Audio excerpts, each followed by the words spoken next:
All right, so I'm going to introduce everybody. Well, get the ball rolling on here. So, hello everyone. Welcome to the Dylan and Joe Basement Podcast. We've got one of us here in an actual basement. The rest of us are in a theoretical basement. We're here for episode 61.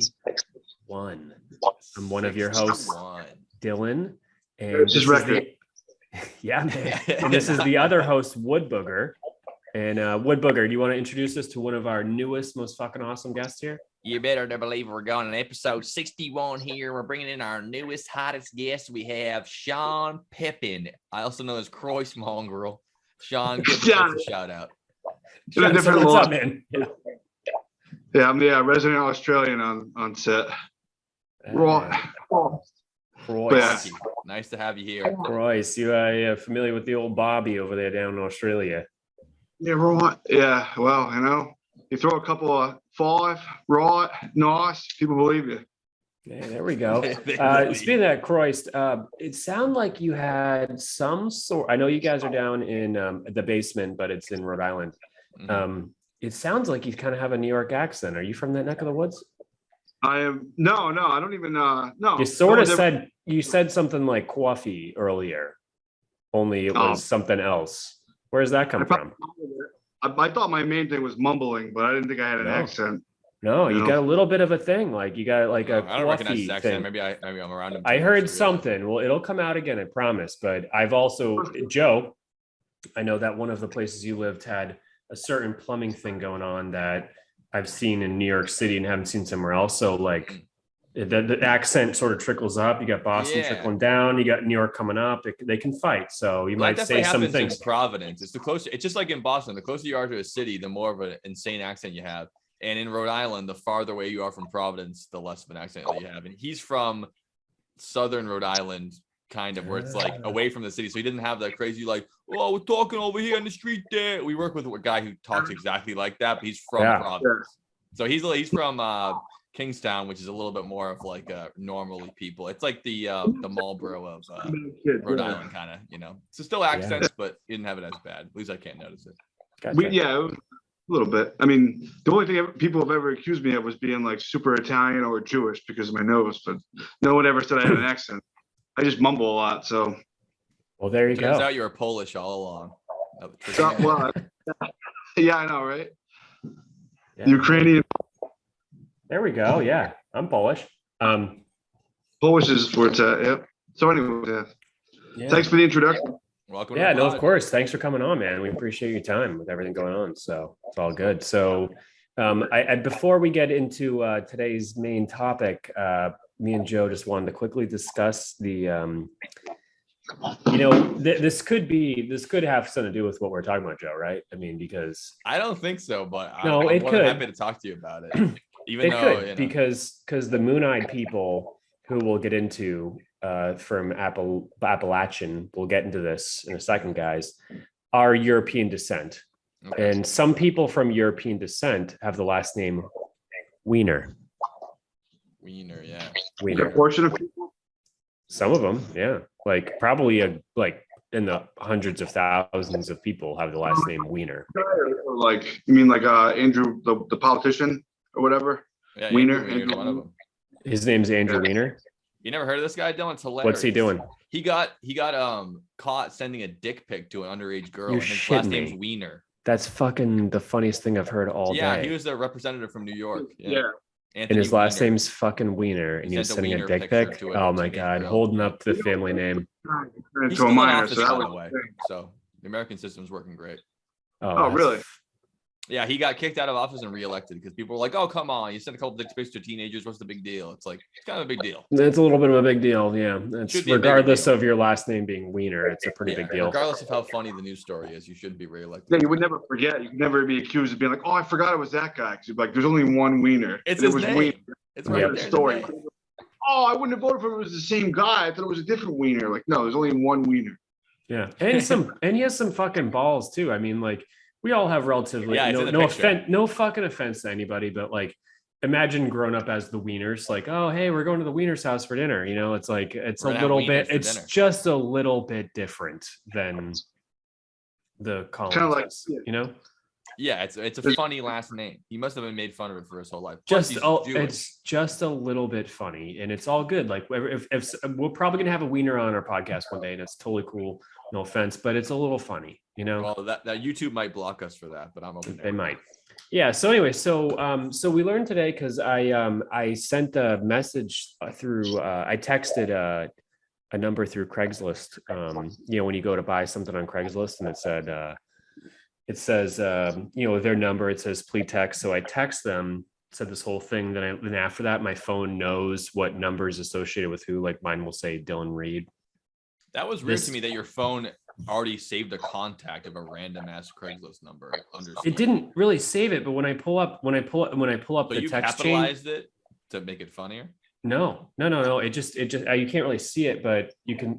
My phone was different than all the other contacts. Like it stuck out like a sore thumb. Well, no, but it's like sometimes it would just say like 877, 875, whatever the fuck, you know. But this time, like when my phone knows what number is associated with what human, just like the old like caller ID used to do, it would say like, oh, this is a call from Walgreens. You know, my phone does that, and yours probably does too.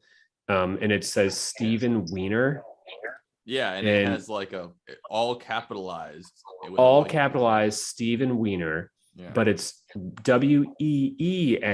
not to confuse you with Weiner. Yeah. So the funniest thing about Steven Wiener is that I all of a sudden was like, all right, what's up with this? Because I know like last names, like, you know, Collins has a name with like a dog. You guys were like sheep herders or something like that, or dog shepherd people or something. And my name means I was a criminal. And Wiener, I'm like, so what's up with Wiener? Because it's probably not, you know, he's sending dick pics to people in New York. It's probably something like, you know, something Wiener related, but I don't know what something a Wiener means. Hundreds of years old, naturally. Yeah, not dick pics or not, you know, the town fucking, you know, nudist or rapist or whatever. So it's actually means he was a wagon driver in the day in Germany.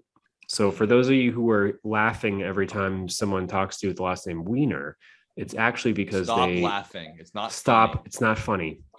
Thank you, Dylan, for that PSA. Let's talk about the Appalachian Trail now. Hang on, it's not. I know. I was going to say it's a lot funnier funny. on a text message than it is rehashing. I know it's real, but it's not the last name. No, this is people want to know this. Wiener means wagon driver or wagon like wheel builder, and then this guy who's Weiner came probably to Ellis Island, and they said we don't want to be looking like we're the Wieners, so we're going to change the I to an E, which is even funnier because you're not fooling anybody. Which is how when you type in Wiener, that's how you're typing it. EE, like look at my wiener. You're not doing IE. I spell Wiener with an I.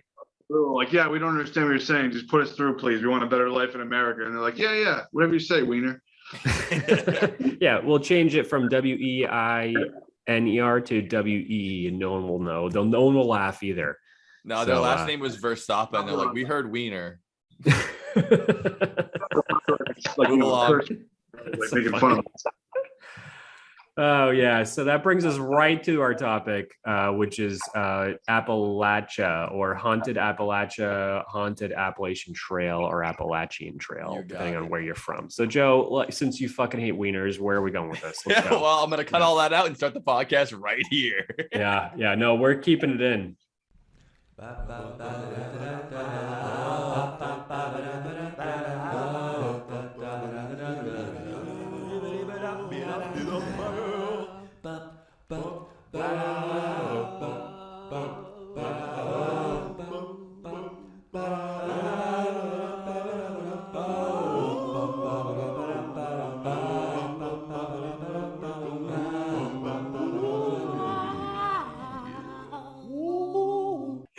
I'm joking. I'll keep it. Hey, good money for this podcast. But really slow rolling to keep the fucking wieners in it. Let's start way downhill and just work our way up like the Appalachian Trail. Yeah. So the wieners came over here and then to the AT. But yeah, so I always pronounce it Appalachian, which everyone I know does, but we're not from there. But it's like saying it's not Missouri, it's Missouri or Louisville or Nolens. Oh, sorry, John, I can't hear you. You need like a little build up because your mic's so quiet. Go ahead.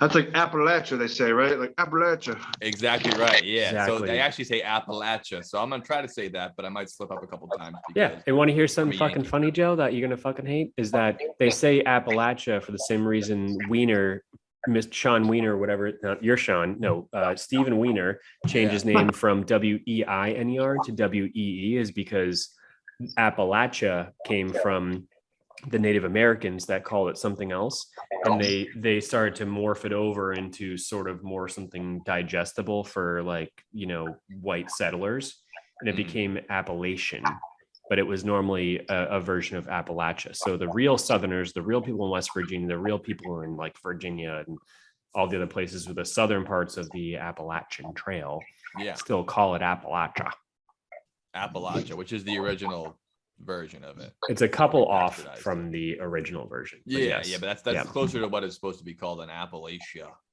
Yeah.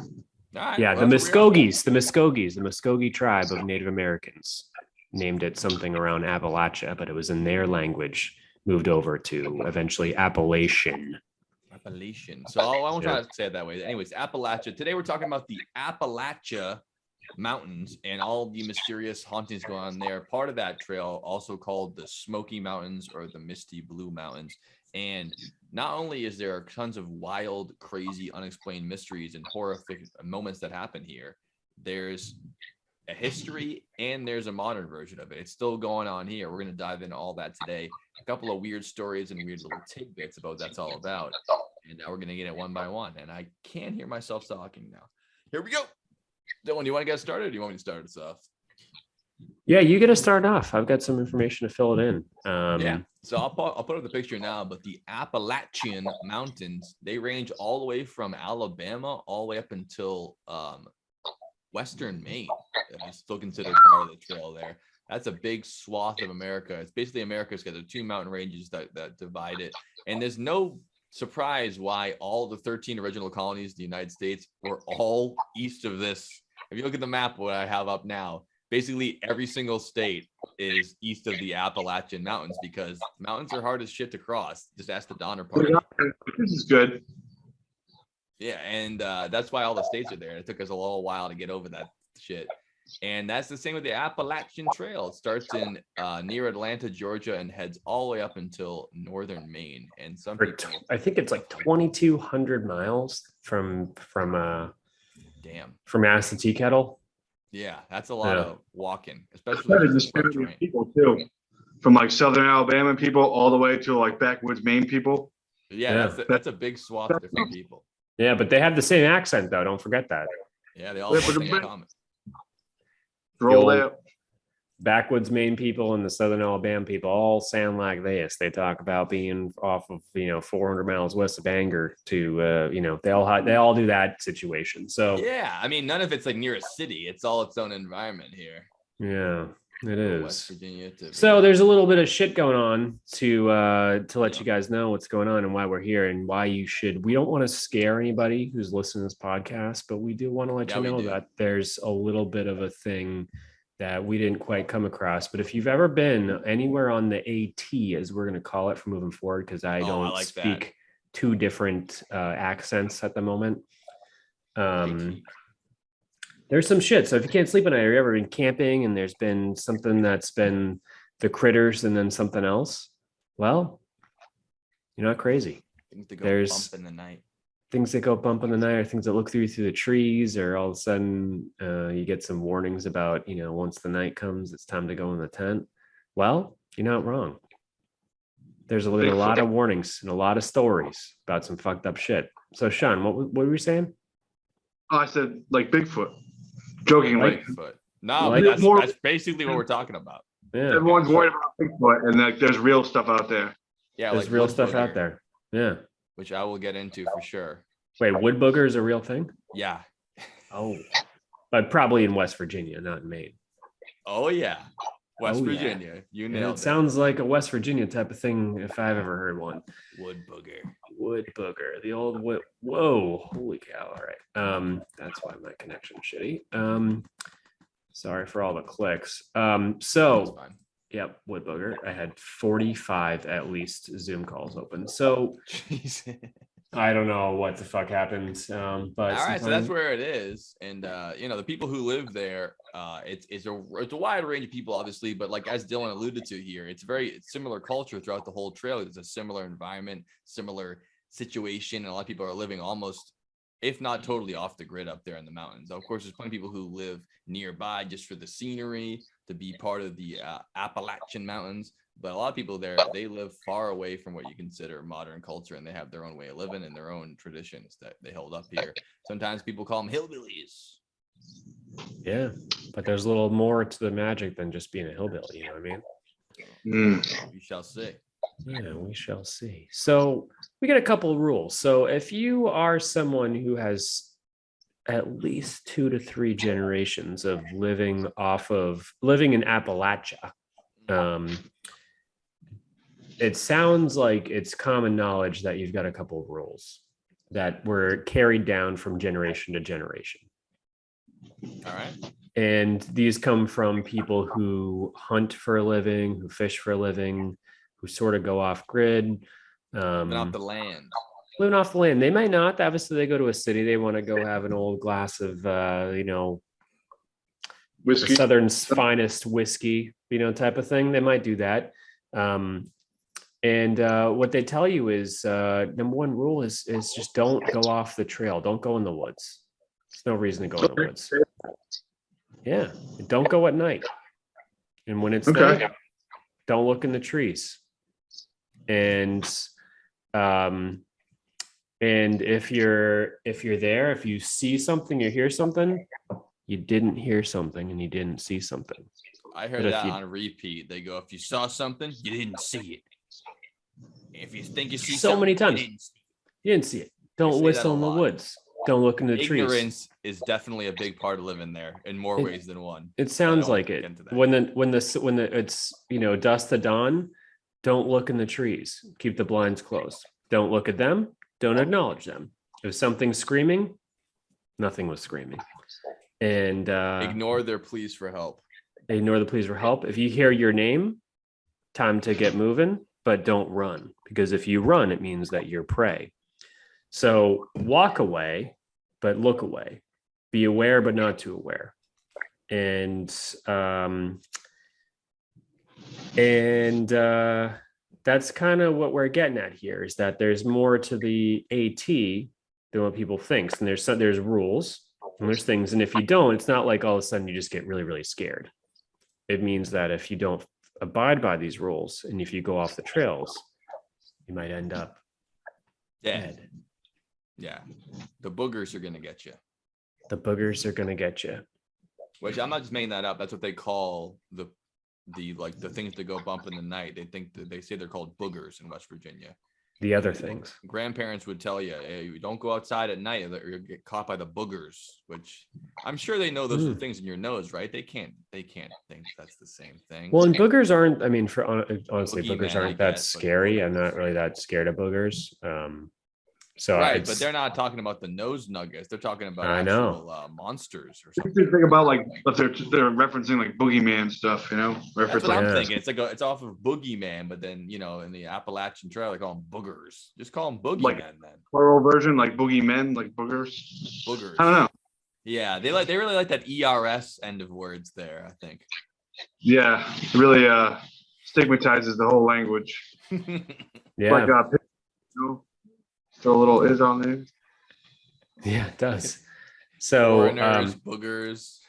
Yeah, all those things. And especially being we're talking people who are, not necessarily mainstream city people. So they like to have, a lot of nicknames for things, what's an example, Joe? What would be Yankees? They'll call people from the north. Call Yankees, but they have a lot of names for I was just thinking of moonshine, but that's obviously a specific thing. But yeah, moonshine is also a huge part of Appalachian culture, which is when they wanted to keep getting the booze going. And although it's a big part of the Prohibition era, they've been doing it up in those woods forever. Why would you have to go to a store 100 miles away, walking through the woods to get booze when you just make it in your backyard, even if it's illegal? Who's going to find the strongest form? Yeah, exactly. Yeah. And I think that has a lot to do with the boogeyman stories we're going to hear today is moonshiners. Much like stumbling upon a cartel in Colombia, it's not the boogeyman that'll get you. It's adult men who have a vested interest in their illegal activities. Well, that's the scariest thing. And that's why we're bringing this up today. That's is the that real fear. It's so the reason that there's a public awareness right now is that I'm not necessarily sure So everything that I just said about like, don't be out after dark, don't stare in the woods, don't do this, don't, don't have a welcome mat, because if you welcome these people in, they're going to come into your place. Like, stay with a light source, don't investigate a sound, don't investigate something tapping on your tent. That sounds a lot more like, the Mothman, Bigfoot, aliens, these type of things. Yeah. From our conclusions is that the things that actually kill you, we're kind of thinking that it's not the spiritual realm. There might be more to this. And it might come down to my first thing that I said is the Moonite people. So, okay. See, I'm just thinking, get into this. So, like, it's not all that weird shit. It's the other weird shit that I came up with. I thought you were doing my job for me for a second, but then you took a hard skid just to Dylan. I'm taking a hard skid because, like, the things that don't like the lights, and then the things that, like, the things that go like, oh, hey, don't have a welcome mat, because if you have a welcome mat, it lets them, like, things won't come into your house if they're not welcome. These spirits don't do that. Vampire. I don't think that, based off of my stories, I'll be the first to tell you that I don't think that those are the real issue right now. I don't think so on the Appalachian Trail, and that sums up the entire reason. Spooky stories and stuff. We can actually divulge. Yeah, I definitely do. So let's get into these spooky stories and why this comes down to a thing that is, like, again, we're talking, if you want to go into these realms, you're talking to the right crowd. Betty and Barney Hill, people who were abducted basically on the AT in New Hampshire, were abducted by aliens. We're not going there. Right? I didn't put that together. Lincoln, New Hampshire. We're not going there today. It kind of reminds me, Sean? It kind of reminds me of those. Do you hear me now? Yeah, I can hear you, but when we're talking, for whatever reason, like you're completely silent. It's kind of annoying. Sorry about that. Go ahead. That's also best case scenario, probably. No, because I can't hear you. No, we want to hear you, man. Yeah, just yeah. Murphy's Law. But yeah, I was gonna say, it reminds me of this documentary Sasquatch that I watched, where this guy like heard like these spooky stories about these 3 Mexicans that got like killed in like a dope farm in like Mendocino County. And then, like, for years, everyone was like, yeah, they ripped them to pieces, like Bigfoot did this and that. And he like delved into it just because he's like, obviously it wasn't that, but I got to find out, like, but the murders did happen. So then it was like all these backwoods, like Hell's Angels, all these people growing to, like Joe, and you said how if you have like a vested interest and like you're making moonshine or doing something with drugs, and people come like, trickling around that shouldn't be there, and they're outsiders, you're like, okay, well, they're buried tonight in that hill over there. Because like we can't, whether or not they are boogers. People have cell phones and like means to like call authorities, or like they'll like run and be like, oh my God, you know what I mean? And like they're just like, all right, we're not taking a chance. You know what I mean? It makes similar sense. They're the same ilk, same thing like cartel. You said, you run into those people, it's like, it's not that they're a spirit, it's just they're, they have zero value of life and value what they value. I would rather run into Sasquatch than the cartel. That's for damn sure. That's fucking for sure. It reminds me of 2 things. In I think it was in Ozark, they've got a weed farm, and then same with like Far Cry 3, 4, or 5. I forget what was like in like 2012 or 13. Oh, it's 5. Yeah. 5. Yeah, you come across the weed farm and it plays like that awesome dubstep song. Fucking great mission. But all of a sudden you come at 3. I thought you were talking about a hillbilly growing no weed in the because that's more of, even though what we're talking about today is very Far Cry 5, the Far Cry 3 is what you're talking about with the bonfire song. Yeah, that thing rocks. Yeah, exactly. I was like this, like, yeah, that was good. But yeah, you come across those people, you got a way bigger problem than coming across a bunch of shit in the woods that you shouldn't look at because it's gonna look back. That's that's definitely gonna be worse. So that's a good point, Sean. But yeah, so what do you want to talk about, Benny and Barney Hill? Because I don't know. No, I don't at all. I was saying that this kind of is one of the first podcast episodes we have where I don't want to take it there. I want to take this to a different level. I think that always do aliens. Why would we waste an Appalachian Trail one on aliens? Yeah, exactly. So if the aliens, that type of thing, it was during the Eisenhower administration, and they were given free roam through the national parks. They took people. This is supposedly a thing due to Project Blue Book. We've covered this 10,000 times. We're on an episode of just the AT, and basically AT people, Appalachian Trail, Appalachia people. And they, from my understanding of this, is that there's a whole lot of weeds that you got to cut down before you get to the real truth. And the real truth comes down to the fact that these things kill you, but not things, people. So I'm not I- too scared about some of the stuff that we've been seeing on TikTok and some of the things that we've seen on other stuff about Yeah. them not liking lights, but these things. I'm still a little bit nervous. I'm sleeping in an A-frame in the middle of the woods, whatever, somewhere on the AT, or hiking and sleeping in a tent at night.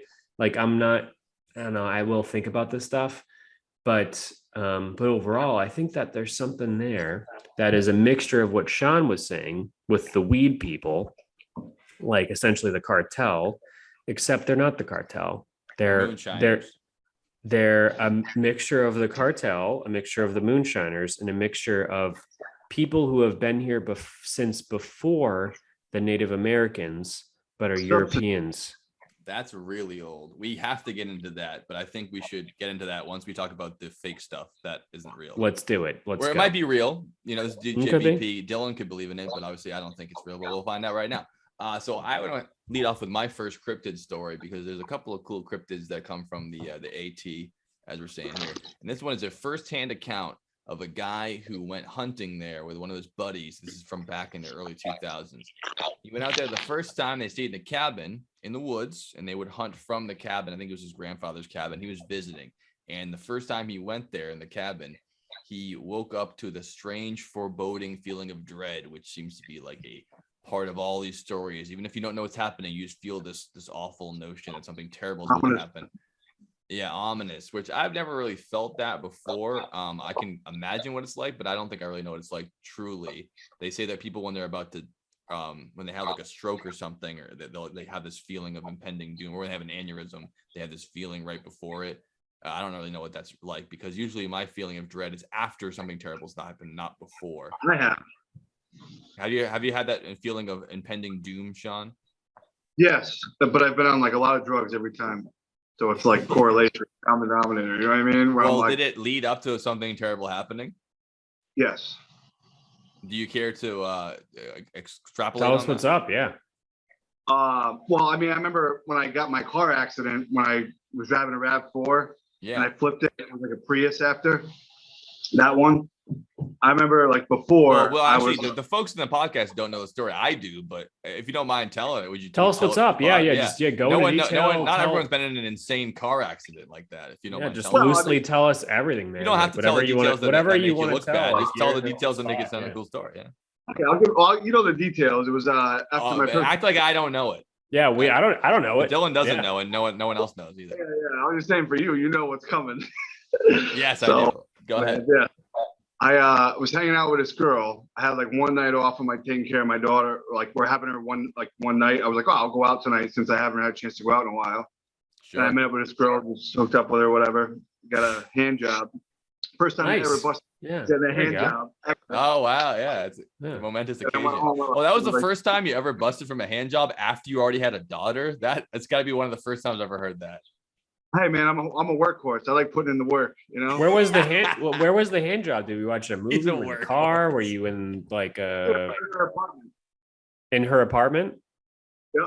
But And she just said, "Hey, just we're gonna start with a hand job." Yeah, she's like, I don't know you that well, but she didn't tell me that she was on her period. So like, you know, Yes. Yeah. We want details, man. So she's on her period. She goes, "All right, I don't want to fucking go to town." So we're But you just gonna. all set. So like, yes, I guess so. You know, even though it was like not ideal. Was it So awesome? you settled. She's like, well, I would have sex with you, but I also could go skiing I with was you like, right about now. but I'm out. You know what I mean? I don't have many chances to go out. So yeah, when in Rome, might as well get a souvenir. You know. Yeah, you gotta get Oh, I something. mean- I mean, if you leave with something, that's better than nothing. Honestly, so, even if it's not my only night free and it's like that's an alternative, it's like when you're going out, it's like, oh, I'll take a Coke. Is Pepsi okay? Fuck you. I'll go without a drink. Like, no, I'll take Pepsi. Sure. yeah, exactly. So Yeah. so was this the so to this point, this is the best hand job you ever had? Yeah. Okay. Yeah. You gotta think positive, man. I know that it's tough sometimes when it's like when your options are basic. Your option 1 is nothing. Option 2 is hand job. Option 3 is BJ. Option 4 is fourth base, whatever the home plate is. You know, so you're getting like, something. Never really made it to blowjob. You know what I mean? I was just like, whoa. That's why I was like, wow, this is kind of unexpected. You know. I must have just been really ready to go. I don't know. I wasn't on a self-preventative maintenance program back then either. So, you know, I was all backed up. Oh Probably. yeah, no, yeah. So it's like that scene from Scary Movie. Duh. You better when with she the hits the mom. ceiling. No, you know the scene from Scary Movie where all of a sudden she hits the ceiling. You I haven't seen that movie. It looks like Spider-Man when he sticks people to the wall with the webs. Except Okay. except what's her name? It's the Anna actress Faris. Anna Faris is going down at him, and he's backed up, and she gets blasted to the ceiling like a fire hose. It's Yeah. fucking Yeah. hilarious. So this is the scene. This is the hand job, her apartment situation you're going through. Got it. So All right, it's move blast on. off. Keep going. Yeah. All right, we don't So need to enact the entire hand job, but we get the picture. So what happens mean- next? I don't need to Anyways, hear yeah. your O face on the pod. We got, kids listen to this. You've heard it many a times. Yeah, already. Not an endearing quality. Okay. I'm kidding. Go ahead. No, that's true. I have to get out of the habit of making cum noises, which is weird when you say it out loud like that. You didn't do that every time you tell a story. You're like, and then I was like, whoa! I'm like, I don't need to hear that part of it. I got the rest. Well, usually you don't even say it. You're just like, ugh, like a sound of disgust. It's Ugh. disgusting. But anyways, yeah.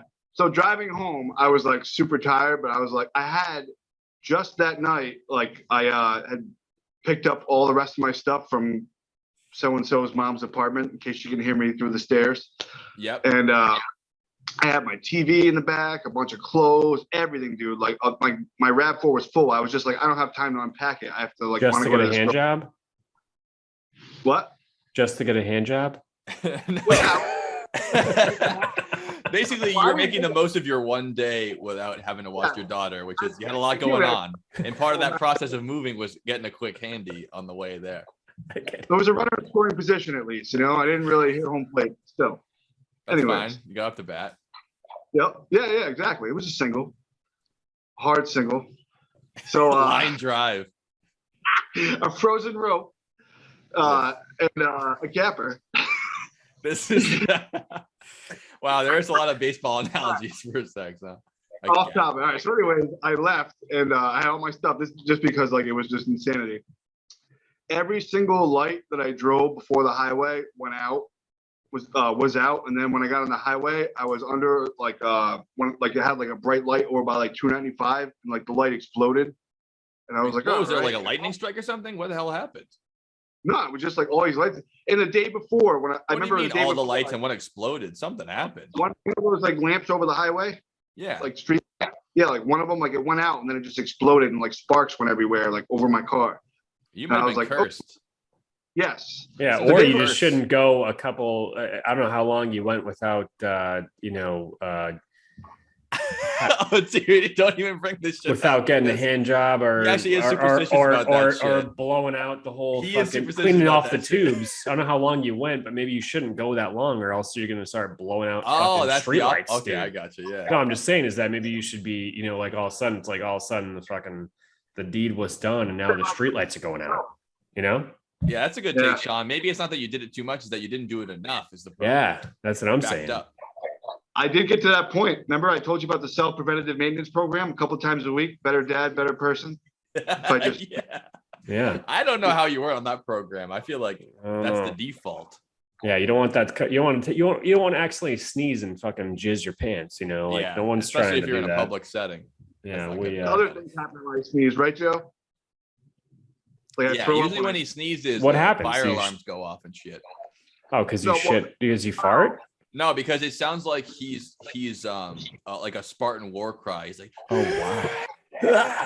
Nice. There we go. All right. regular sneeze. It Yeah. sounds like he's screaming.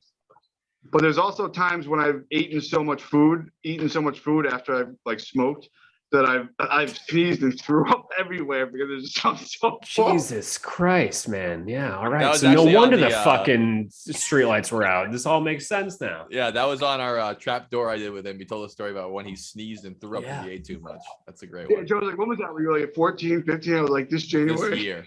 It was this same calendar year. All right, That anyway, was- sorry, I'm getting you off track here. So the lights are exploding, you've exploded, and now you're driving on the highway and you're getting a little sleepy. Yeah. And I was like, well, that's weird. Like I felt like eerie, like super dark and like, just like when you look at like like in the summertime when you hear like the cicadas chirping and it's like thick, foggy air kind of thing. Yeah. So thick. It felt like a weird night, but then like all that stuff happened. And then like within like because I remember I was trying to go as fast as I could because I was like coming up on like Cranston to make it to North Kingstown. And I was like, I don't have long before I fall asleep. So Rhode Island. Down the windows and I kept crashing and flipping over, and I literally was like out. I rolled over You 4 flipped. times. Do you know what you Four, hit? like, the Jersey barrier and Ooh, the end that'll of the do it. From Halo. I was like, ah, and then I just was out cold, and I just rolled and rolled, and I woke up like upside down, and I was like, how come that music's not playing? I could use like a song right now to You want put me Limp up. Bizkit to be playing to the No, soundtrack to you? play designer party. Oh. I remember like yesterday. Oh, I thought you were talking about rolling, rolling, rolling, rolling, rolling. No, never, no. This So wasn't so you're in a RAV4. afterwards. Yes. After Yeah, we got so your you're in a bit. RAV4. We get the afterward free. I know that usually works Yeah. for you. Tell the story. It's We get funny.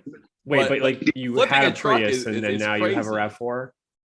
Well, Or it wasn't an wrapped SUV, right? down to a Prius. It got literally the back whole wheel got ripped. The whole well. It was like a missing chunk of the car. It ripped out. It was destroyed, like crushed. They thought they ordered the jaws of life to show up, but I broke out of it because of the adrenaline. I like slammed my way out of it. He hulked out. They didn't need a jaws because he Yeah, and then busted out of did it. you tell him, hey, I just got a fucking hand job. I got You know this. why? I know because I thought about a crash when Matt Dillon rescues that lady and she's like, ah, I was like, the car was smoking. I was like, ah, I freaked out. Oh, you thought it was gonna light on fire? That's a definite possibility. They probably Yeah. It definitely is, man. Yeah. So you gotta did get someone out else there. call the 911 for you, or I mean, they must have, right? If they were showing up. Yeah.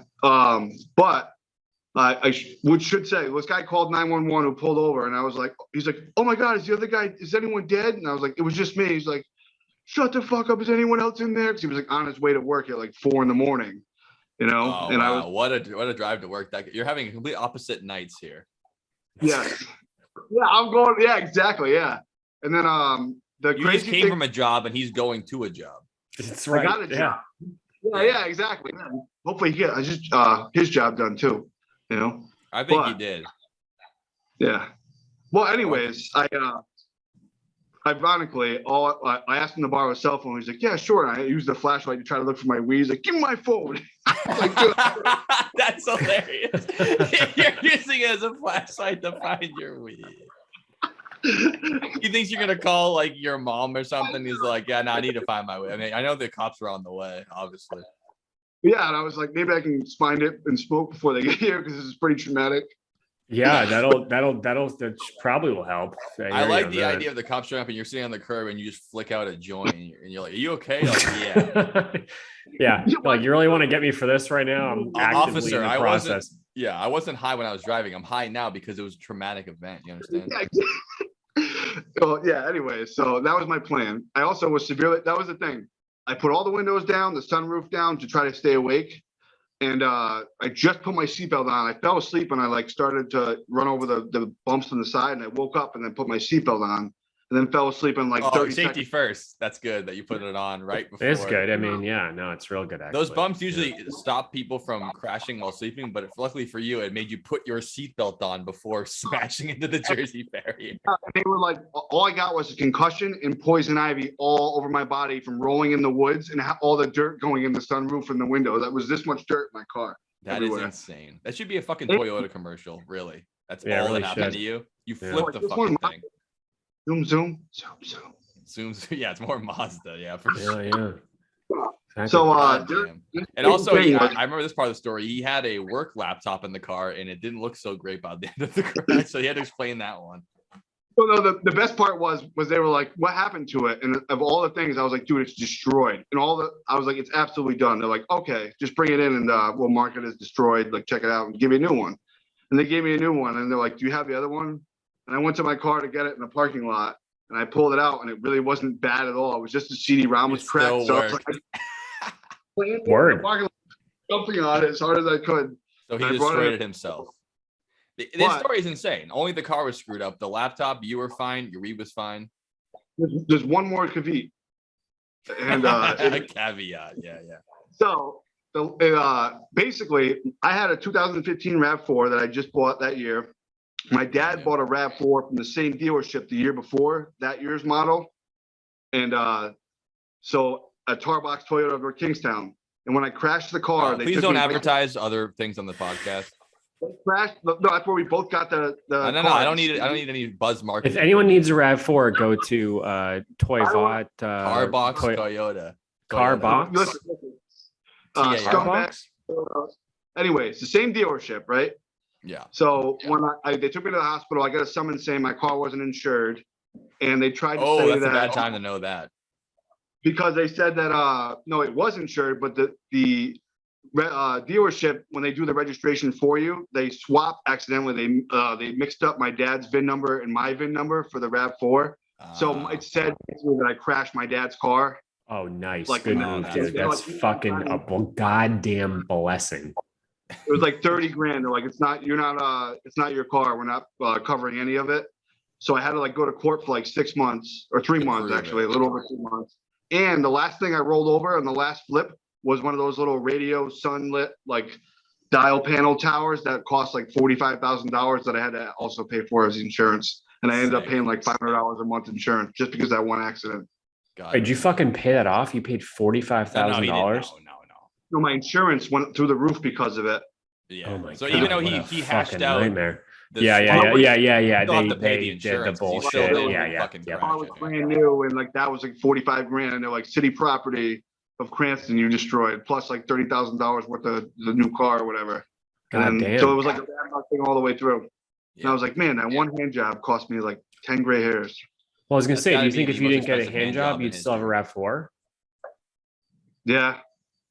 No, he doesn't Okay. have RAV4 anymore. He still has a Toyota though. He's loyal. No, I Yeah, said, but- but if he didn't get a hand job, do you think maybe he'd still have a RAV4? The engines would have never cooled off to the point where it would have, yeah. Hmm. I like to think he still would have crashed it. Well, yeah. Well, I did get a good nickname out of it. They called me Crash Bandicoot after that. Hey, that's funny. a That's good really nickname. funny. There's this whole movement going on right now about like no FAP, so maybe you were on like that no FAP No fat high. November. You were like in the zone because you didn't jerk off or get a hand job or a blow job or have actual sex for so long that Yeah. when you did, then all of a sudden it just means you crash your RAV4. That So wasn't it. maybe It was you should hard go to onto say. Reddit. You should go onto Reddit and then say like, hey, I did, and then I crashed my RAV4. So I'm living proof that you guys should semen retention, Yeah. Move the movement, wave the movement. Yeah. Say, hey, if you guys keep jerking off, all you people on Reddit, you might crash your car. Yep. Yeah. One hand I'm not even job sure how later. we got there really, but I'm glad you told the story because it's a great story. Because Well, people in Appalachia have had hand jobs. I don't think that's why. I think it's something about the highway, maybe. I don't know what's going on. Highway, West Virginia. We're talking about inbreds. Hand jobs would be like a cultural phenomenon over there. Oh yeah, we'll get into that. Not Absolutely. inbred. You know what I mean? So yeah, that's fucking awesome. So yeah, just be careful out there, folks. It gets dark and scary and spooky out there. You do a couple flips. Yeah. I If don't you're getting the old HJ in the morning, just then Oh, you and have wear to your do. seatbelt. Don't wait until you hit the fucking. Yeah, definitely. Yeah. Sean's lucky there. I mean, wear your He knows- seatbelt. he knows It's very, now. very. He knows. Oh, now. yeah. The rumble strips are for waking up, not for putting your seatbelt on. Yeah. But I hear you. So yeah, so this guy. It is happens. on You learn. a hunting trip. Wait, so Sean's on his hunting trip. He gets a hand job. So, yeah. This guy and his buddy are in a cabin together. They get a little lonely, They've been in semen retention for a while now. So the guy looks, Brokeback.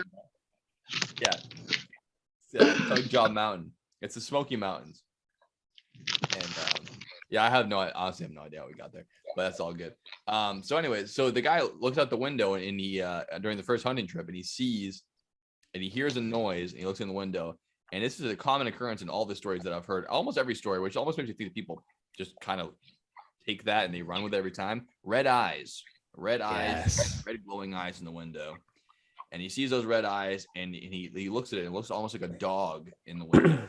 But he mentions that it's not at the level, like the part where the window is, it should be like 10, 13 feet high. He's up in a bunk bed. There shouldn't be a dog that's that high in the window. So he's a little freaked out by that. And he can't sleep the rest of the night. He wakes his friend up. He goes, something outside, something outside. They pull their guns out. They walk outside. Nothing there until day 3 or 4 into the hunting trip with him and his friends when they're out camping out in the woods, no cabin this time.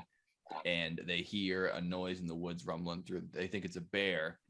And the thing comes rumbling through and they hear screams and shots. And this thing comes barreling through and he describes it as such. 10 to 13 feet tall, looks like a wolf, but is standing up as if it's bipedal, sort of a werewolf situation. But here's the catch, which makes me think it's some kind of Witcher type creature. Horns on the head, like antlers.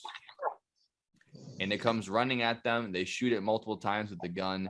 And I don't know if he's just being Billy Badass the story and it says the thing ran away.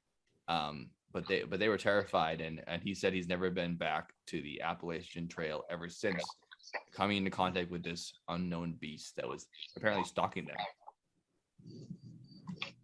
But we're gonna have to take a trip out there to see the beast. It's right there. So so there's a so I hope it's there's true. a name for that type of thing, and they call them hide behinds. Hide behinds, huh? Yeah, because that tall figure that, let's say it's like, 7, 8, 9, 10 feet tall. Sure. They hide behind trees. And essentially, we've gone over skinwalkers in the past on this podcast. And essentially, it's a skinwalker that hides behind a tree. And they wait for very specific circumstances because they can't attack, a strong male who's getting hand jobs all the fucking time. They go for elderly or children. Of the size of it would be pretty easy to tear these guys apart. I mean, the way they were shooting guns at it, they thought it was, more deadly than a grizzly bear, the way they were reacting, the way he tells it, rather. Makes me think of prey. Yeah, prey. They were prey in that situation. The predator was hunting them out in the woods. Yeah, it was like a giant thing that was like bigger. Not that that's the real thing, but it makes me think of when they were like talking about mythological. They're like, oh, the legend of whatever. You think you saw that? Yeah, and then I would say it's just as real as the movie Prey. His story. Yeah, I'm like, there's no way. But if there is, I hope it's true. Yeah. I think everyone. I'm gonna put a picture of a lesson up on this because it makes me think of that. Like a big beast. Have to go like I would be cool if somebody go like red eyes. It's too bad they didn't have like hunting cameras. You know what I mean? Hunters sometimes have those like camera setups in their like perches, but it'd be cool if you had like a you know what I mean? Like somewhere like where you could see it. Yeah, you had a body cam like a police officer. It'd be great. You could have caught the whole thing on tape. Yeah, like Congo. Remember when they take down the base camp, the gorillas, and then they see them all bad gorilla. That's what I'm talking about. You know what I mean? Yeah, so this girl, it'd be cool if they could do that. Oh, sorry, that's the only way. No, definitely. This girl, Abby Sobata on TikTok, who we've sent a couple things back and forth to, is the one who is, again, the rules. Don't be out of dark. Don't whistle in the woods. Don't look into the trees. Don't look at them. Don't acknowledge them. Blah, blah, blah. All this shit. These things can kill you. Don't be investigating the whole thing. She's the one who said that it's the red eyes thing. And I forget exactly what the point of this is. Why I hear that a lot for all the stories, not just this one. It's like even just random ass shit. They said the red eyes in the woods, look away. I think they say that with the Mothman too. The red eyes scare people. It's some kind of like ancient human instinct to be afraid of red eyes in the woods. It could be like yeah, exactly. So my concern is not necessarily that. I mean, as scary as that is, I can't imagine what that is like. I mean, I don't think, unless I'm wrong, anybody here has really had an experience that was quite like that.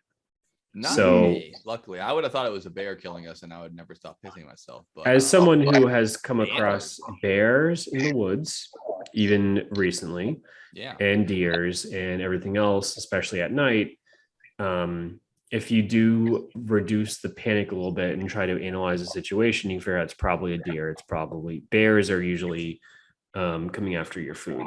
They're not quite the same thing. So like when it comes down to the red-eyed thing that's at your tent or whatever it is, it's pretty fucked up. So I hope I don't come across that.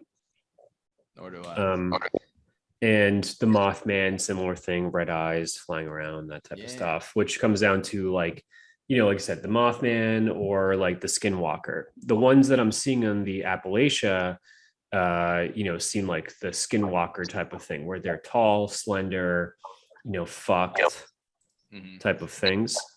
And I can't disprove that they're there. I think the issue is a lot bigger than that, Joe I think so. and You want to Sean. just nail a couple of more cryptids, and we'll take a break because I got a couple other cryptids here that people say that they've seen on the AT, as it were.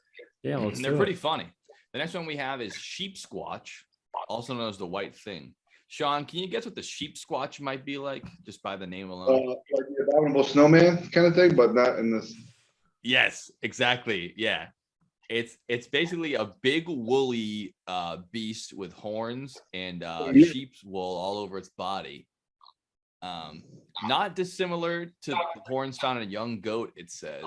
And people are, when they notice it, they've said that it smells of sulfur, so it stinks. Yes, Sasquatch Almost always like this. smells like sulfur. Yeah, like it stinks. And they think that it might be carnivorous, although it is a sheep squatch, and that it might hunt different animals because they found different animal body parts around the places where it's been reported to have been seen. And as stories much like that, and it's mostly from the 90s, is people seeing the sheep squatch in the night. And it actually has been known to mock charge at people, much like an actual sheep or a ram, where it'll fake like it's going to charge you with its horns, but actually it just wants your campsite food or something like that. But no one's actually been attacked by them, but they have been mock charged by the sheep squatch of the Appalachian Mountains. Wow, imagine that. Sounds pretty scary. As much as the goat man, which I would argue might be the sheep squatch. I mean, they're almost the same thing. It's pretty similar. Yeah, it's a bipedal human body, goat head with horns and fur all over it. But the goat man looks extra scary because it reminds you of like a demon or something, or maybe even like not a centaur, a minotaur, where it has the horns on its head and the body of a man. And that's a lot of the same stories as the sheep squatch here. I don't have any actual dates on this one, but it's a similar idea where it's stalking the woods of the Appalachian Mountains, and it's charging people with its head. And I guess it was first mentioned in 1970s, and actually it wasn't in the mountains at that time. It was in the town of Waterford, Pennsylvania, and it lurked in the farms and fields, which is also along the Appalachian Mountains. The goat man, the sheep squatch of the Appalachian Trail. Heavily forested area. Definitely heavily forested. And I'll round it out with my last one here, which is what I named myself, wood booger. Wood booger is the hairy humanoid of the Appalachian Mountains. Its last sighting was in 2010, and its first sighting is unknown. Wood booger is a Bigfoot-like creature which is said to roam the forests of southwest Virginia, which is part of the mountain trail there. The name wood booger was given the creature because it was often rumored to carry off young children like the boogeyman. That's the boogers. All the grandfathers saying, don't go in the woods. It was also featured on Finding Bigfoot because, as far as I'm concerned, this is the exact same criteria as Bigfoot, but instead of the Pacific Northwest, it's in the AT. And all the stories I'm reading here are it's Bigfoot, man. It's just even Bigfoot. The charge thing. Even the charge thing. It's I remember Bigfoot. Bobo's like, yeah, bluff charge, man. That's what they do. I have one bluff charge, man. He's like, can't trust the Sasquatch, man. That thing will rip your arms out. Yeah, and Finding Bigfoot, the bluff charges, the fake charges, where it seems like all three of these might be the same one. And also well noted for wood booger, glowing red eyes in the woods. There you go. That's all I got for the cryptids of the Appalachian Mountains. I wonder if people are so scared of pot, back in the day. Red eyes. Yeah, you're right. You get a good point.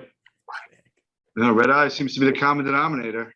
It sure Don't go does. Yeah, I'd actually suspect that more people who have reported it had red eyes than what they've seen has red eyes. Yes, thank you. I was gonna say I want to know what drugs were in those campsites, and also it's all pre-CCTV, phones, all that stuff. We saw it. Well, Yeah. Where? Well, it's always I saw it, but I didn't have the camera. But that's wood booger. That's all I got for that.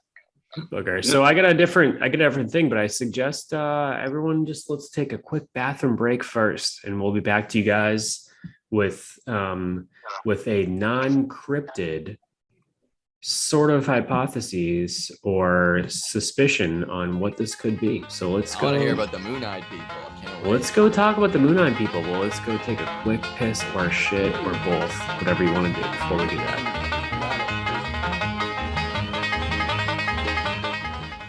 Hey DJ, so good to see you out here. It is a basement podcast.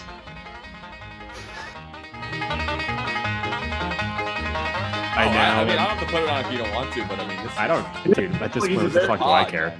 No, I'm honest. Like, this is the one I made a mistake. I was having a shit. This is actually the genuine story because we're doing car accident stories. We're doing car accident stories. Yeah, let's do it. for Let's it. do this. So I was at a job I didn't fucking like. Well, that's been the past 12 years of my life. But You can just say job. the dump truck would come and pick up our trash, and it would compress the trash in front of our fucking door, and we had a showroom. So Oh, Shawn, it turns the trash from a RAV4 into a Prius. it does, actually less. So it would compress the trash, and we had like a high-end retail thing. It was for car racing helmets, not like clothes, but like just shit.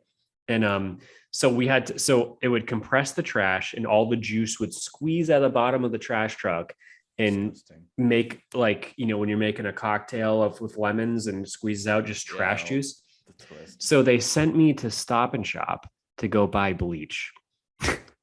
Just to dump.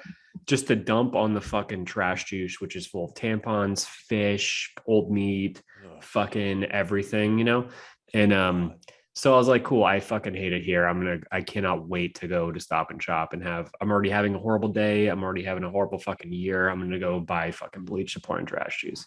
So I had a really cheap BMW Z3 that had 1,000,000 miles on it.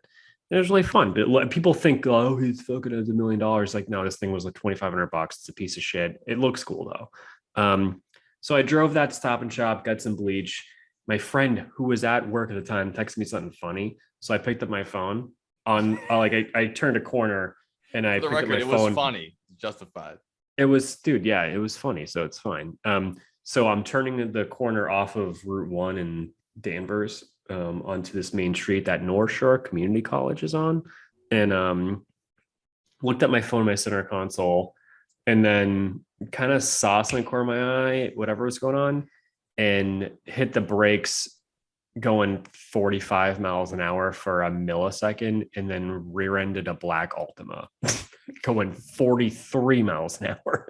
So it was going 0. I saw it while I was going 45. I hit the brakes, slowed down to 43, and went straight in the back of this car. And my phone is gone. I have a convertible, tops down, the whole thing. So No jaws of airbag, life need. fucking airbag goes off, the whole thing. And my first thought on this, and I know you'll get this because you said this already, is that this is a huge mistake. This didn't happen. Yeah, this must be My a first thought is misunderstanding. airbag to the face. I smelled the gunpowder, the whole thing. And my first thought is this is a giant mistake. I was like, no. So like airbag goes off, car's crunched. I rear-ended somebody. I get out of the car and I'm just trying to explain, like, no, this is not this is a big mistake.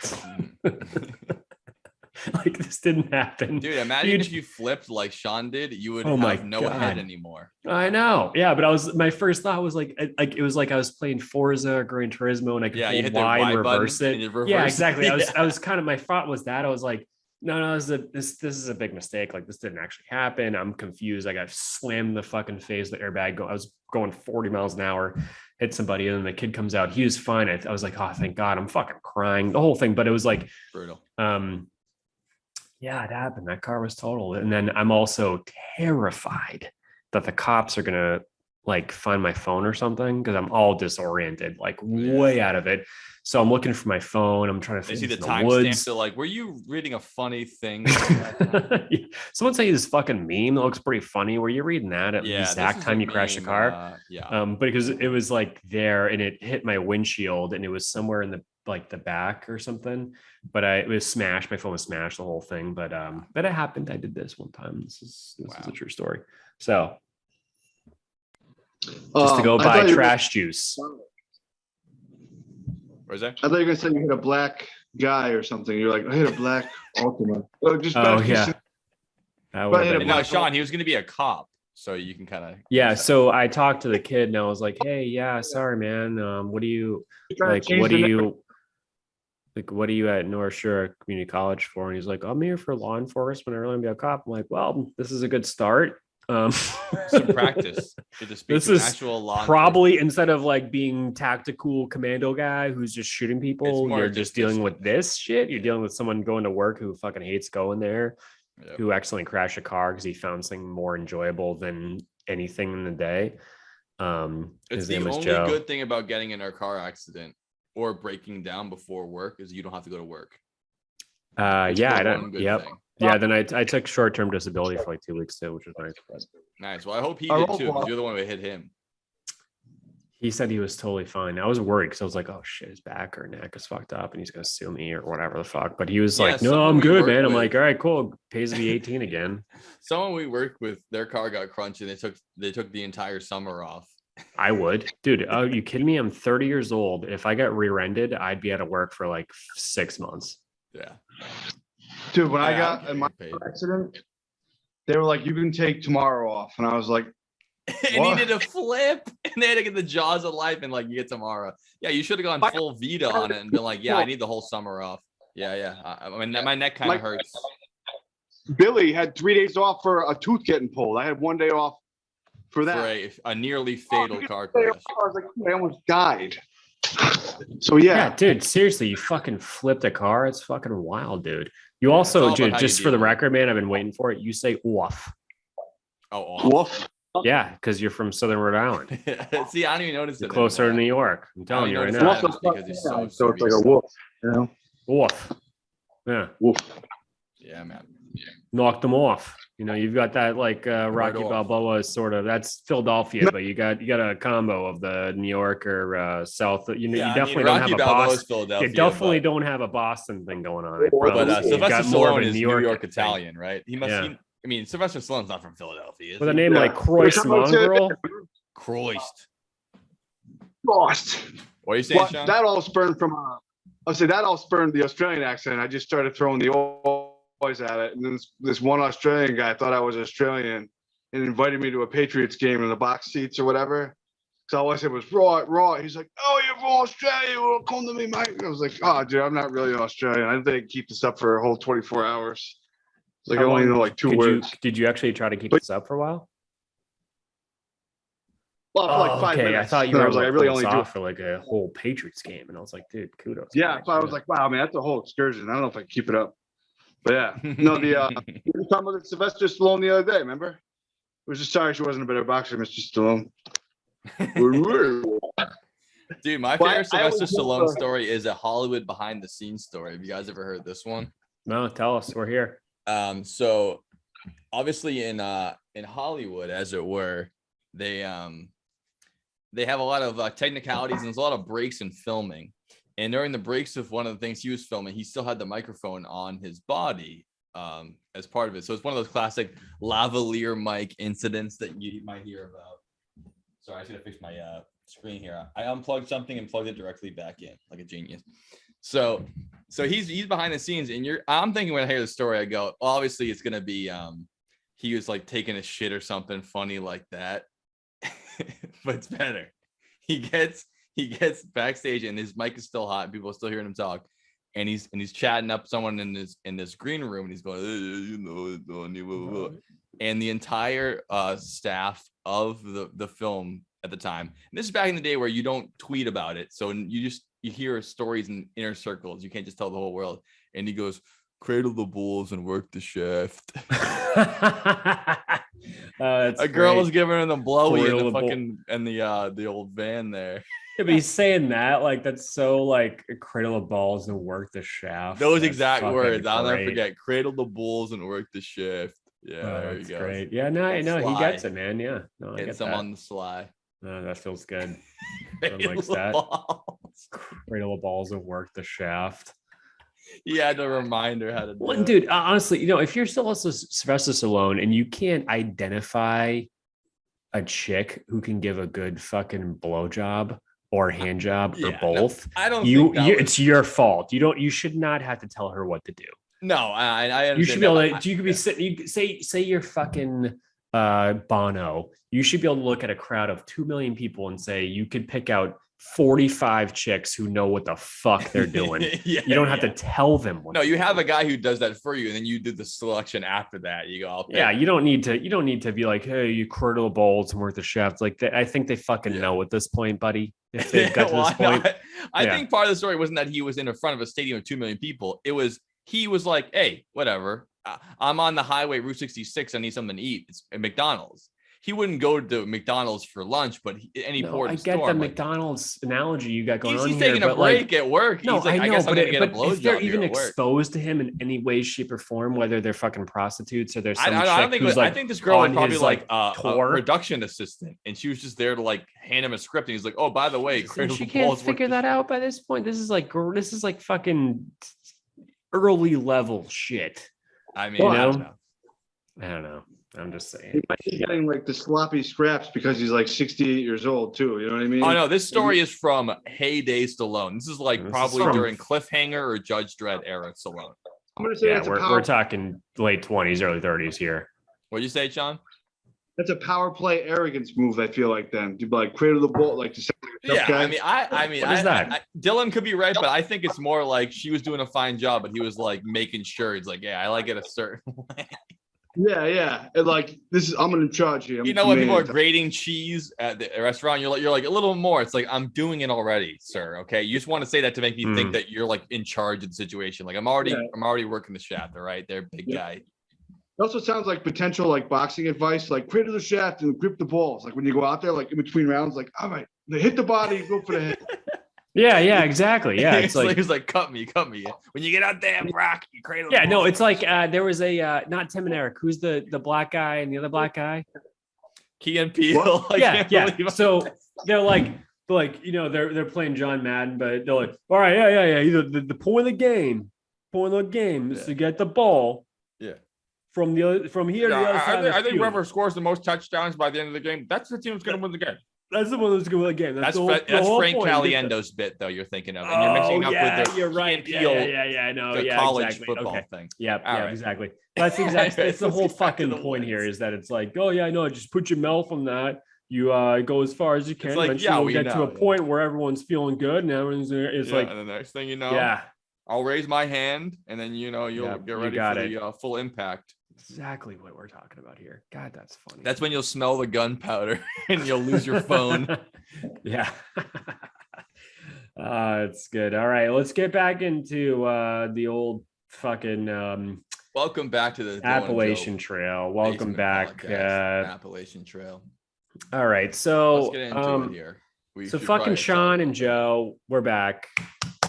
And are talking about red-eyed people who are kind of like skinwalkers, essentially, whether they're from whatever the fuck. We're talking about wood boogers. I can't disprove wood boogers, and as always, I think they're fucking real. It's all good. I think there's a bigger thing here going on that no one's talking about. Yeah, let's hear about the overarching point you're trying to make about the moon-eyed people. All right. Yeah, exactly. There's a couple stories here where it's like, hey, all of a sudden I want to hike the AT. I want to just do a certain segment. I want to go camping off the AT for a day. And people go on the trail. They go a couple, 100 yards or a mile off the trail to go camping. Right. And then all of a sudden some shit. I'm sorry to interrupt you. It is like a landmark of like, if you were an aspirational hiker, that's like one of like the crowning achievements you can do is to hike the entire trail. Like it's doable, but it's very difficult and it takes a lot of time to do. Yeah, my first roommate, my first friend ever. What was it? That would be Bobby. No, my first roommate ever, Dan. He did the AT. So I know people who have done it. And then I was just on the AT 4 weeks ago. I was a piece of it. So my whole point on the moon boogers. Yeah, the moon boogers. So they're not the typical things that you said, where it doesn't seem like this is like science fiction. These are like a creation of not a creation, but a mixture of people who are like from the movie The Descent. So in the descent, they're called the Moon-Eyed People because so in the descent, they go underground. These people eventually live underground and are cannibals and can't see light and whatever it is. Yeah. The Moon-Eyed People are very similar. There's two reasons why they're called Moon-Eyed People is because one, they worship the moon, or they don't see well during the day, so they come out at night. I get that. I mean, that whiteness of your eyes is, indicative of like blindness or severe cataracts where you can't really see. And I did hear a lot of stories on the Appalachian Trail, which is people that look like their eyes are completely white, like they might have severe cataracts. That they might. This is them. So the Moon-Eyed People are a race of people from Cherokee tradition. So we're talking pre-Christopher Columbus, who lived in Appalachia until the Cherokee expelled them. So they were there before the Cherokee arrived. Yeah, and we know this from further previous podcasts from like the America Stonehenge, where we have Nordic.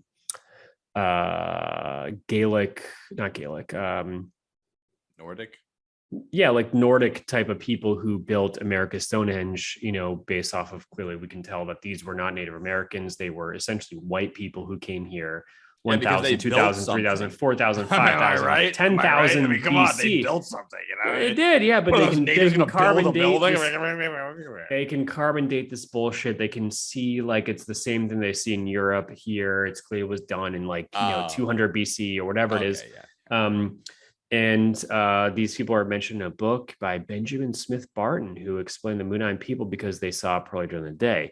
So there's a couple different pieces of triangulation evidence that these white-skinned fucking people who were pre-Columbian, means pre-Columbus, were there, and they might not have ever left. So while the Cherokees expelled them, before the Cherokees even got there. So this is pre-Columbia, pre-Leif Erikson.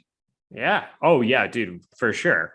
So these are those people. So these are basically. I think they said it's around 10,000 years ago that people crossed the land bridge from Asia. So is it probably like 5,000 years ago? Maybe these are them, dude. So these are essentially the Wieners. The Wieners, dude. These are straight up the Wieners before they were the Wieners.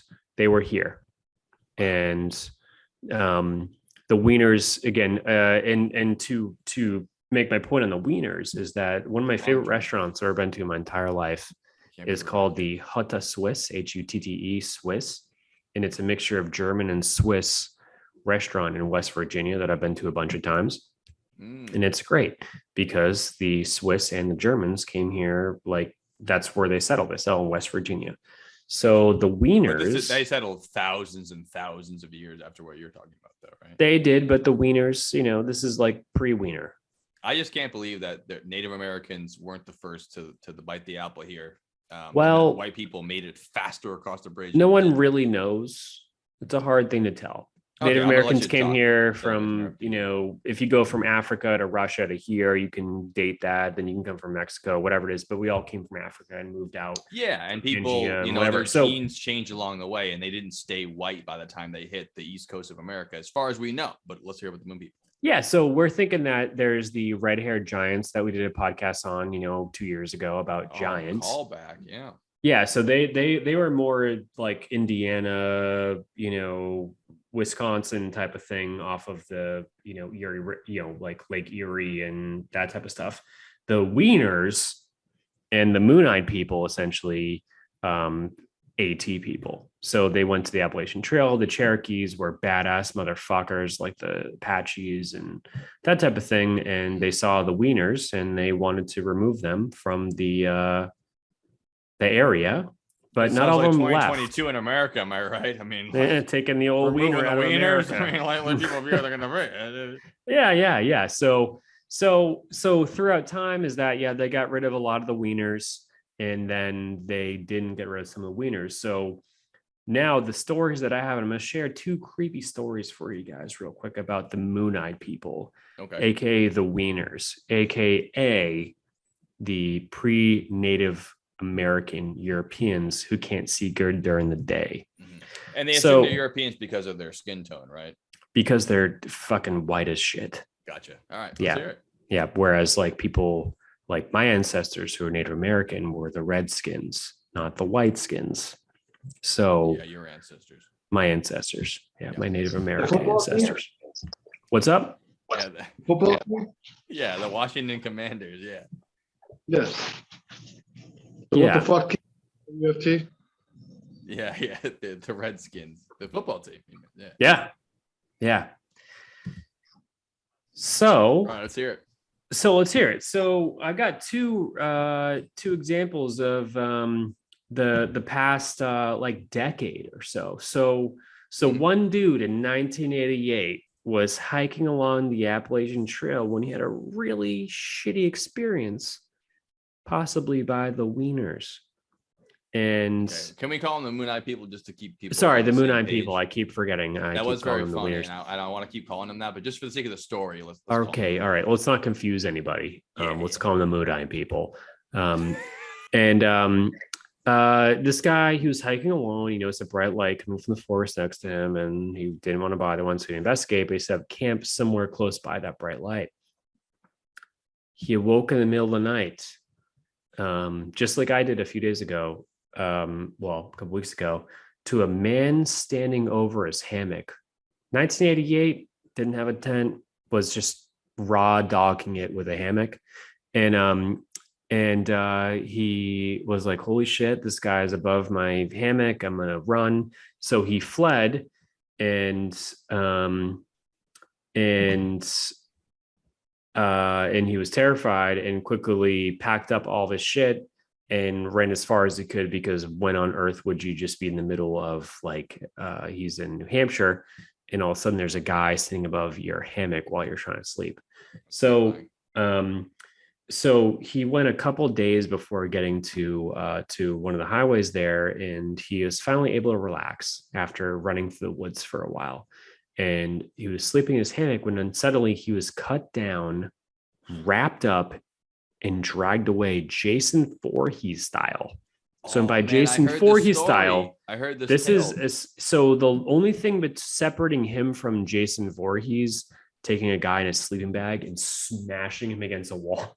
Yeah, as the guy didn't smash.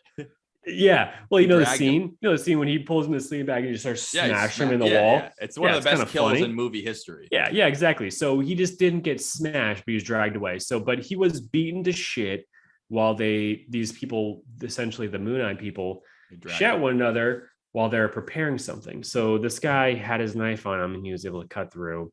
He escaped, made it back to the police in New Hampshire, and then reported this, and the police came back with nothing. So that's piece number one. This guy had this whole thing. He was fucked up as shit in 1988. Number two, the cop actually the next morning, because the people he found in the woods let him stay there in the night, and then he tracked it back with a police officer. They were able to find his campsite, and his hammock was missing. But the cop was kind of like, I don't know if I believe you. And he's like, I'm telling you, I get dragged off, yada, yada, this, that, the other.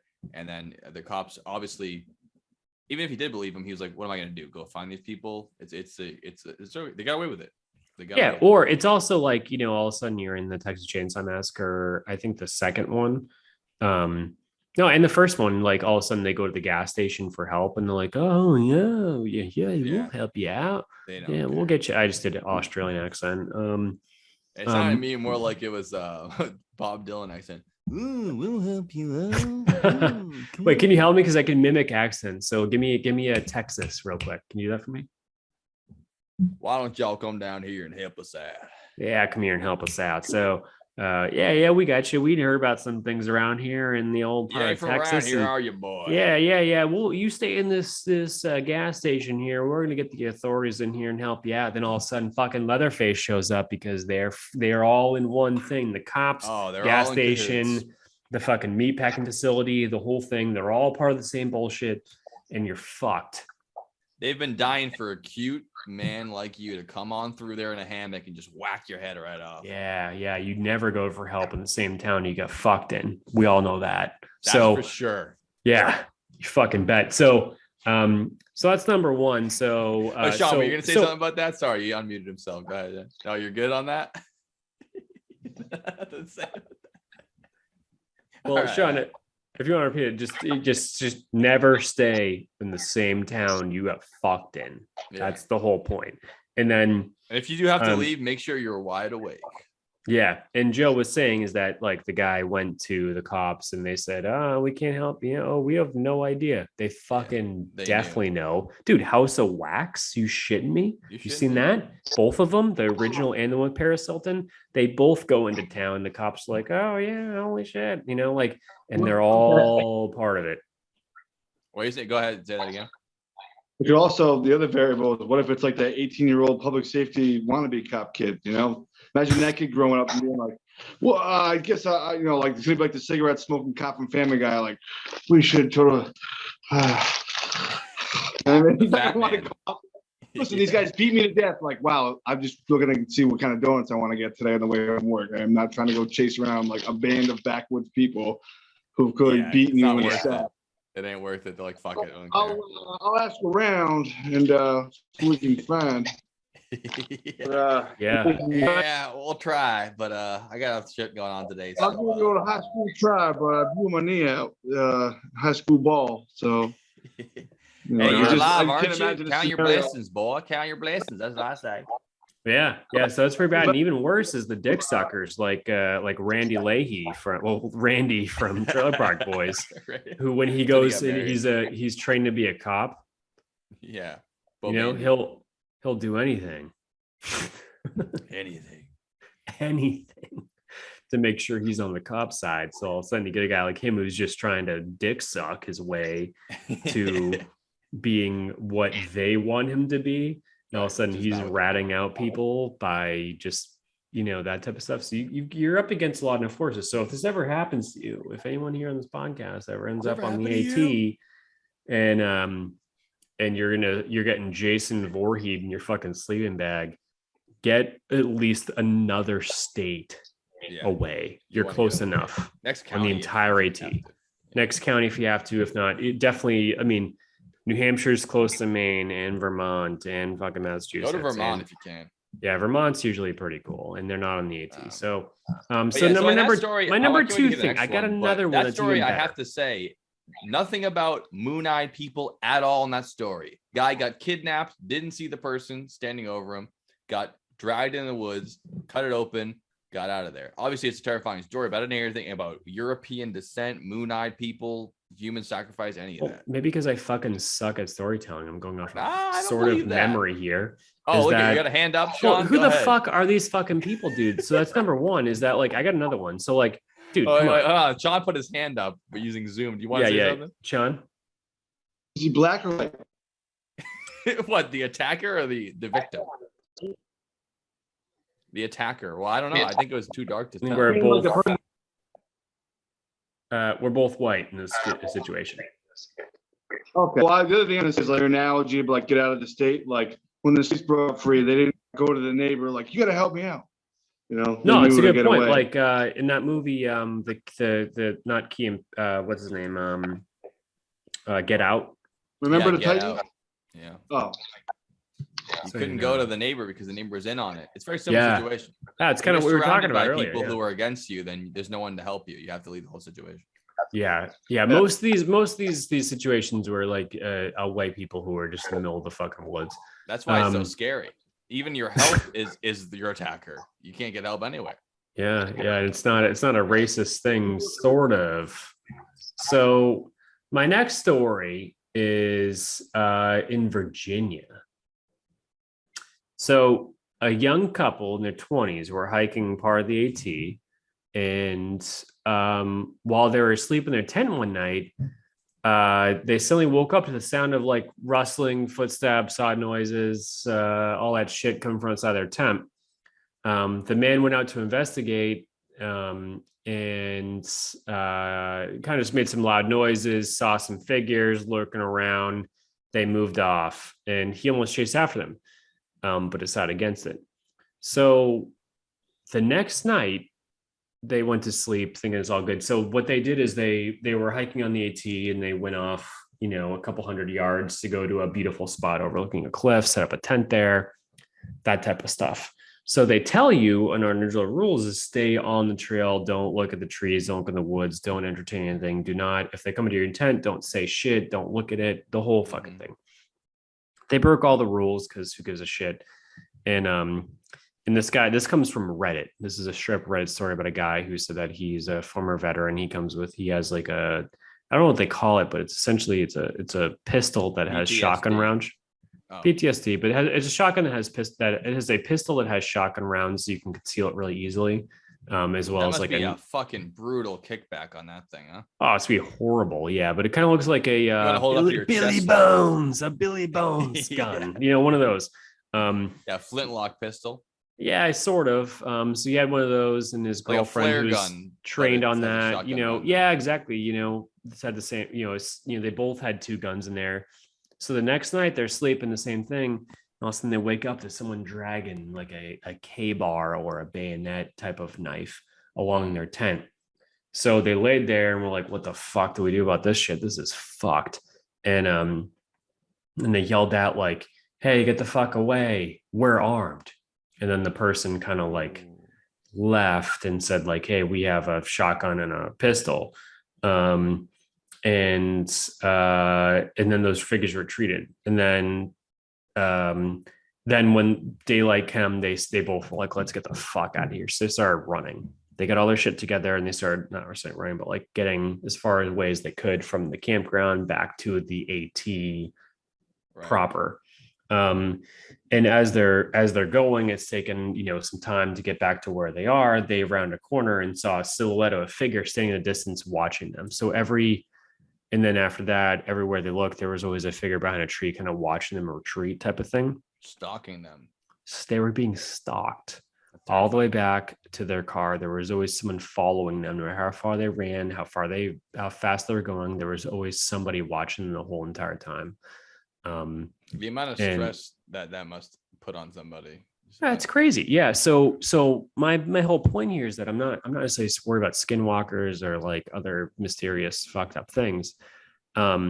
These moon-eyed people, again, no one in modern day has come close. We have folklore of like this moon-eyed thing where it's the whites of their eyes type of thing. But I believe that the reason I'm saying these two stories that I find very interesting is that, like, yes, there's haunted things. I have got a million different pieces up my screen now about like haunted railroad tracks, haunted tunnels, haunted hotels, this type of stuff. That's all great. There's plenty of ghosts everywhere. We can go into Kansas City, we can go into Yellowstone, whatever it is. The East Coast thing with these folks that we're talking about is a little different because I don't think they're dead. That there might be a small portion of society that retreated during the Cherokee extermination and further on that still sort of lives in caves or lives well off things. And all of a sudden, if you don't play by the rules and you go off the trails, you're fucked. So the scariest thing about the haunted Appalachian Trail is not the stuff that you see on TikTok. It's these white moon-eyed people that. Yeah, I mean, I think that as true as any story here, like the scariest thing you're going to see on a trail is a person. I mean, a bear is obviously terrifying, lion's terrifying, but the worst thing is another guy out there being like, where y'all headed towards? Like, oh shit. At least a bear, it might be, lazy or tired, or it's just trying to survive, but people are sickos and they could be up to anything. What the fuck they're up to. Yeah, exactly. So this is one of the first ones where I feel like I'm kind of playing a different story here, is that like all's good. You can have all the other fucked up shit that's, could or could not be there, but this is the one piece that the Dylan Joe Basin podcast and Shawn now have talked about that might be like, oh, this is a group of like the Descendants or the fucking movie, the white moon people. Yeah, the moon-eyed people, where it's like, no, these are like the same things as us, but they've just been in the same location, and they probably either left during the Cherokee thing or they added to it because there's another theory on the Depression, where all of a sudden it was the Great Depression in the 20s. Well, that's what I was going to say. I mean, to pull the entire theory back to hundreds and maybe thousands of years ago. Yeah. I don't think you need that at all as part of the story. White people have been there for 400 years. Well, it's part one. It's them. It's them. Part one. Yeah. That's what it is. It's the white people who settled there in the past 400 years. They live in the woods now. They're fucking crazy. That's who it is. They don't have to be 5,000-year-old, settlers from the Viking age, or I mean I don't say Viking age, the prehistory. I mean, before people crossed the land bridge to America, we're talking about like 20,000 years ago at this point. Yeah, but that's part one. So part two is exactly what you're getting I'm at. talking about the modern woods people that came from Europe in the 1800s, and they live in the Smoky Mountains now, and they do live there. And they're 1800s could be more recent. Could be the when the Depression first hit. They said, "Hey, fuck society. We're going to go live in West Virginia and Maine, New Hampshire, whatever is off of the land. And we're going to do our own thing, eventually end up off the grid. No one can stop off us. The grid people. So now all of a sudden we went from like all these other things to just straight up off the grid people who see. That's what I think it is. The guy who got dragged in the hammock, he wasn't encountering an ancient civilization. No. People. He was encountering someone whose grandfather probably got off the grid in the Great Depression, and they've been banging in the woods ever since. I don't mean to fast forward us to the tail here, but that's what I'm talking about. I mean, that's insane. Yeah. The Moonite shit. So I think the Moonite shit is those people. Yeah. I don't think they're old. They're older than. I think the Cherokee were there well before all of them for hundreds and hundreds of years, and then now the Moonite people are here. The Moonite people are white people who have gone off the grid, and they don't have a whole lot of medical care, and they have a whole lot of genetic disorders. Is my theory. I sorry to fast forward through your shit there, but I can't. No, I think that's it. I think that's definitely it. We're talking about hillbilly or true hillbillies. I mean, the hillbillies. I shouldn't say that as a term for people who live in the Smoky Mountains. I'm talking about hermits, feral mountain people who live there and they abide by it. And I think most of those stories people tell about don't mess with people off the grid is that they don't care about laws. They don't care about any of this shit. I heard multiple stories about people saying, if you see anybody out there and they don't respond to you, that's the whole look away thing. Don't look at them. Don't talk to them. It's not about the fact that they have mystical powers or red eyes and they're the sheep squatch. It's because they don't give a fuck about you at all. I heard one story that was particularly terrifying about a guy who went out there with his grandfather. He was a teenager, and they heard people rustling through their campsite, and they were armed as well. And they heard people rustling through the campsite, and the kid walked up to go be like, I'm going to challenge these folks. And the grandfather grabbed him by his chest, and he sat him down, and he goes, shut the hell up and let them take our shit.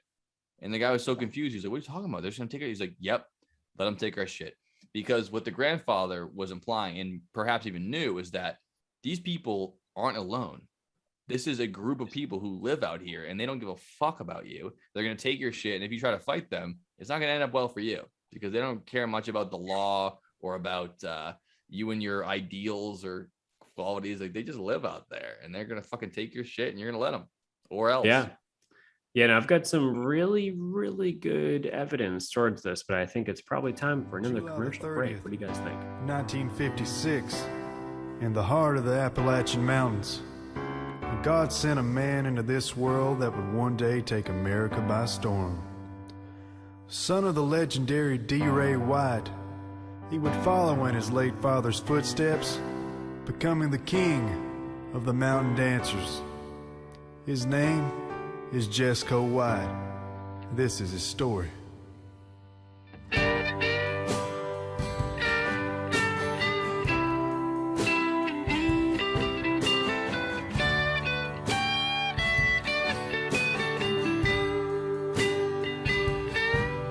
Yeah. My mama was a miracle So welcome back to woman. Dylan Joe Basement Podcast. We're here on the Smoky Mountains, just having a couple of smokes and a couple of mountains. And With I'm Shawn. kind of trying to lead this with Shawn Pepin, Epilepsy himself. And we're trying to get back into or transitioning towards what Dylan said, which is a good point, which said that the true fear about the Appalachian Trail isn't the ghosts and ghoulies, but it's the humans or humanoids that actually do live there. And I think that it's all human. One of the cases that was the most famous there happened in 1969. The same year went to the moon. Fuck yes, this is exactly. I was hoping you go to this. Yep. This is a disappearance of a child named Dennis Martin. He was out camping and hiking with his family. This is wild, dude. Dennis Martin's case is fucked. His grandfather, the whole crew was there, and they went walking back to the campsite. And poor little Dennis, who I believe was 4 years old at the time, or 4 years old, I think. Uh-huh. They turned around. They said it was only 5 minutes since the last time they saw him, which means it was 20 minutes because, come on, why would you tell the cops you haven't seen your kid for half an hour? But, you're wandering off in the woods. They probably happens all the time. The kid goes missing and there's no sign of him. There's no sounds. There's no tracks. There's no animals. And it gets very suspicious because he's not the kind of kid who would wander off on his own. They didn't think this is a normal account for him. So not only do they think that the possibility is that he did wander off, exposure of the woods, animals, all these things are brought into account. They're, counts 1, 2, 3, what could have happened. But the family is convinced he wouldn't have gone off unless he was convinced or kidnapped. And if it was an animal, we would have heard something because although a 4-year-old is not very smart, they can't really run very far. They have really tiny legs. So by the time that he would have gotten 5 miles away, they would have heard something between then and now. So the next day, they start a all points bulletin search. They bring in the National Guard, the Green Berets, and thousands of townsfolk come and they canvass the entire area. And as far as I know from the story, not one bit of evidence is shown. He's basically vanished into thin air, which leads The craziest thing is that they brought in, so like what I have on my notes here is that they knew that in this area of Tennessee, East Tennessee and Western Carolinas, right in the there was mountains. a group of feral people known to have cannibalistic tendencies. Dennis Martin goes missing in 1969, and the U.S. government, brought in a bunch of search parties, but they also brought in the Green Berets. Big fucking deal to bring in special forces in 1969 during the height of the Vietnam War. 1969, yeah, exactly, where you might need Green Berets somewhere else. Yeah, exactly. So they brought in the Green Berets to go search for this fucking kid, and they came apparently due to word by word, they came across these feral people. And there was an increase in sightings of these people recently at that time. And those people, those feral people, which are the people we've been talking about, whether they are the, people who left society during the Great Depression or before, were known to set traps and to capture lone hikers. And they targeted elderly and children. They hide in trees and they develop their own ways of communication through clicking sounds. Do you have notes on that, Joe? I heard a guy talk about that. And what he said is that some people in Africa talk with clicking sounds. And I'm throwing this all out. That's ridiculous. No, but they do, dude. I mean, no, people in Africa use clicking sounds as part of their speech, the way we use the sounds like shh or g. That's how they use it. They don't talk in clicks. Clicks are part of their language, like why not? J sounds. No, I think that if you're in I'm not saying people in Appalachia don't use clicking sounds. I'm saying that they don't use them like people in Africa use them. People in Africa use them as they're part of their language. I disagree. I think that in Africa, when they're hunting in the wild and they're spear hunting for boar, they use clicking sounds so they don't sound like they're using their voice, because our voice has a tone that travels. I can see that. So when you're going, it sounds like it's okay. But what that guy was implying is that they just talk like that, which they do. No. It's a form of communication that isn't threatening. It doesn't say like, hey, there's a guy here who's trying to kill us. Like you're saying, okay. I see that. So that's what they're saying, is that like these people developed. Wasn't saying that. He goes, they talk like that there. I go, no, they do not. No, they probably talk like this. They probably bang each other. They probably. They obviously bang each other, all the things, but they have a clicking when it comes down when they send their guys out to hunt for Westerner children and old elderly to eat. Trying to be inconspicuous. They do clicking sounds, so it sounds like it's a tree or an animal or whatever it is, but it means like, hey, there's prey here. We are predators, and this is the situation, almost like sonar. So that's it. But there's I mean, what I've read multiple sources that in 1969 they sent Green Berets, and they wouldn't send Green Berets if this was just a regular thing. They'd send the Civil Air Patrol or the Boy Scouts.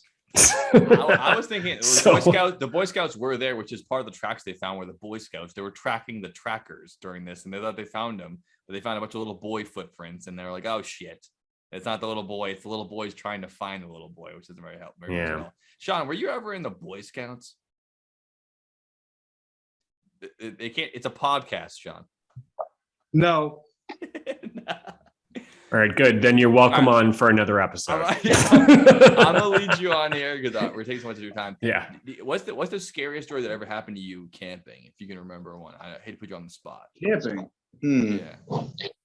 Anything ever happened camping or at Normandy Farms? Did anyone ask you for a lollipop or something like that? Well, as far as let me think. Well, more sex stuff. There was that, but that wasn't scary. It was more of a personal conquest. That's cool, man. We like that. Yeah. Oh, At Normandy Farms? No. It was at Wawa Loam. Where's up in Wawa Exeter? Loam? It's Exeter, Rhode Island, kind of near like the Witcher sisters or whatever. You know. What's your Let me think of any camping stories I had.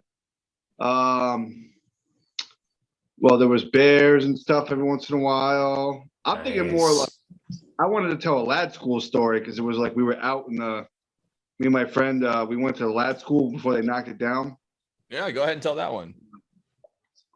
All right. So me and my buddy, my best friend, went to the lad school, and because we were on like a, What's the lad Haunted school for kick. people who aren't from Rhode Island? The lad school was a really it was a mental per se institution that was in Exeter, Rhode Island through like 1900 something or late 1800s to 1950 or 60. Sure. And that's where like rich people would send their kids if they were like slightly disfigured or any kind of like nuisance to the family, basically, Get them away from the rich folk. Yeah. Yeah, like Jacqueline Kennedy. Yep. Great example. And it was a premise of like, like that's where they could go. It's like a hospital with doctors and everything and proper care. But there was really only one doctor, the head of it, and everybody else was just like it was rampant abuse, terrible, that kind of thing. Bunch of bullshit. A lot of dead bodies.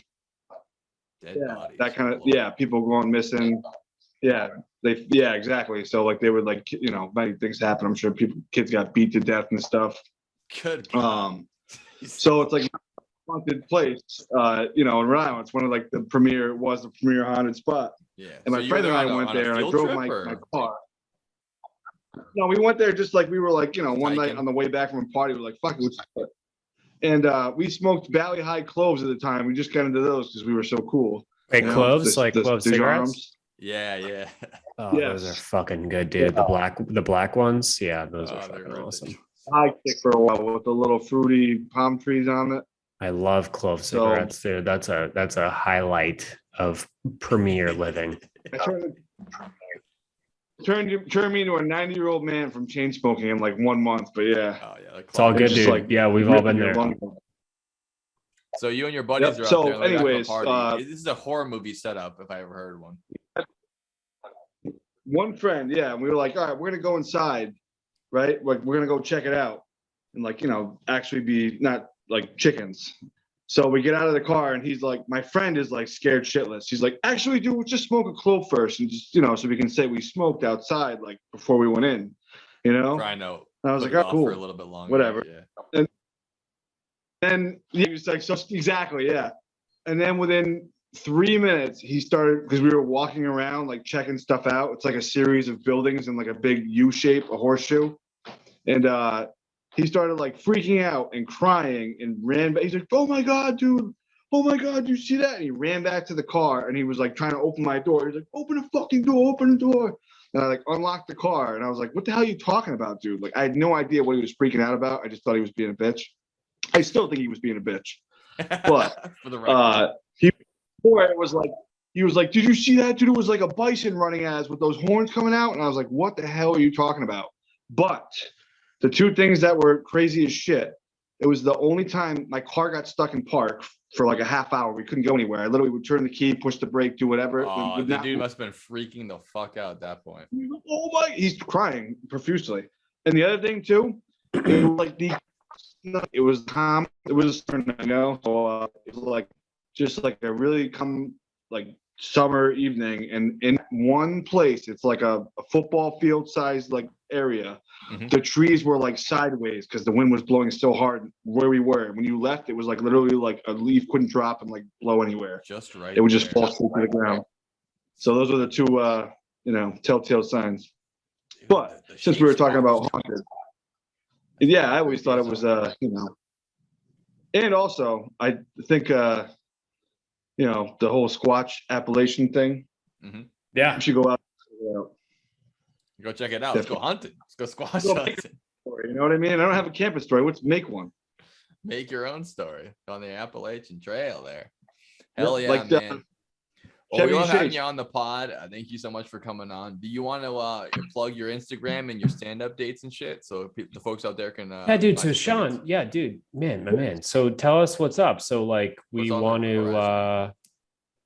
Instagram and your stand-up dates. Like I haven't seen you yet. I'm down to see you. Let's hear You it. obviously dude, got yeah. it going on. Yeah. I'm to open mic, or I got a show coming up in October 9th, which is a ways away. Okay. $20 ticket, feasible, affordable, fiscally for anyone who wants to go. Yeah, at tell the them Comedy Where is it? Park where it in is. Cranston, Cranston Comedy Park. The Pub on Park in Cranston. So the Pub on Park Ave in Cranston, Rhode Island. Mhm. And my apparently I just found this out because I'm not an Instagram guy. I'm not a social media guy. I'm an old soul, Oh but yeah, my girl, sorry. Plug your shit. Go ahead. Shawn Pepin Comedy on Instagram is my tag. SHAWNPEPIN Comedy. Oh yeah, I'll put it right up on the video so we can see they can read it right off there. I'll have the date for the show. October First 4th, video you on said? there. October First 9th. video on October Athletic 9th. Team. Yep. Check Pub out on that Park. first video on Instagram there from my squat of strength, my leap that didn't happen, my shin checker. Yeah, we'll show that too. We can't hear a fucking thing you're saying right now. You're cutting out like crazy. But we'll put the video up. If you send me the video, I'll put it on the pod and we'll put that as the commercial. Baby. I'll have Adam send it to me. Dude, thanks so much for coming on. We love you. You're a great guest. Next time when we have you on, we'll be able to hear you better, and we can't wait to hear more from you, man. Yeah, Shawn's fucking funny as shit. He's got it going on. He's gonna be another See him do stand up. perfect addition to our stuff. On Sunday, October 9th, he's going to be doing stand-up in Cranston, Rhode Island, and me and Joe are gonna be there. Wait till you hear his Jawa joke. You're gonna lose it. Be funny as fuck. He's got it going on. So we'll see him then. All right, see you later, Shawn. Thanks. Yeah, Yeah, see you, Shawn. Thanks for being here, man. We'll see you next time. I see you later. Guys.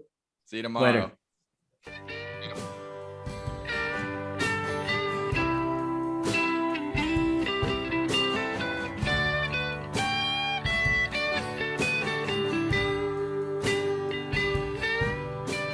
My mama was a miracle woman. All right, Woodbugger. All right. I mean, that was a really good story, but I feel like it's just the audio is so rough. You barely hear him. It's okay. Yeah. When he's back, we'll make sure Gotta get that things are shit on good. point. It's okay. He's funny as fuck. He's fucking got it all going on. It's all good. He's got his, you guys heard his Instagram handle and his fucking stand-up situation. So we're all good here. Yeah, You want to get back to the feral people of Appalachia. for sure. So Last thing was just hearing about Dennis gone. Dennis Martin. Yeah. So the feral people during the Depression decided to be better off to live off the land in East Tennessee and Western Carolinas. So they went off. And I think this is nearly 100% of the tales you hear that aren't bet. animal related. They're Yeah. these people. Who Yeah. are we? So imagine a combination of the Hills Have Eyes mixed with The hillbillies have eyes.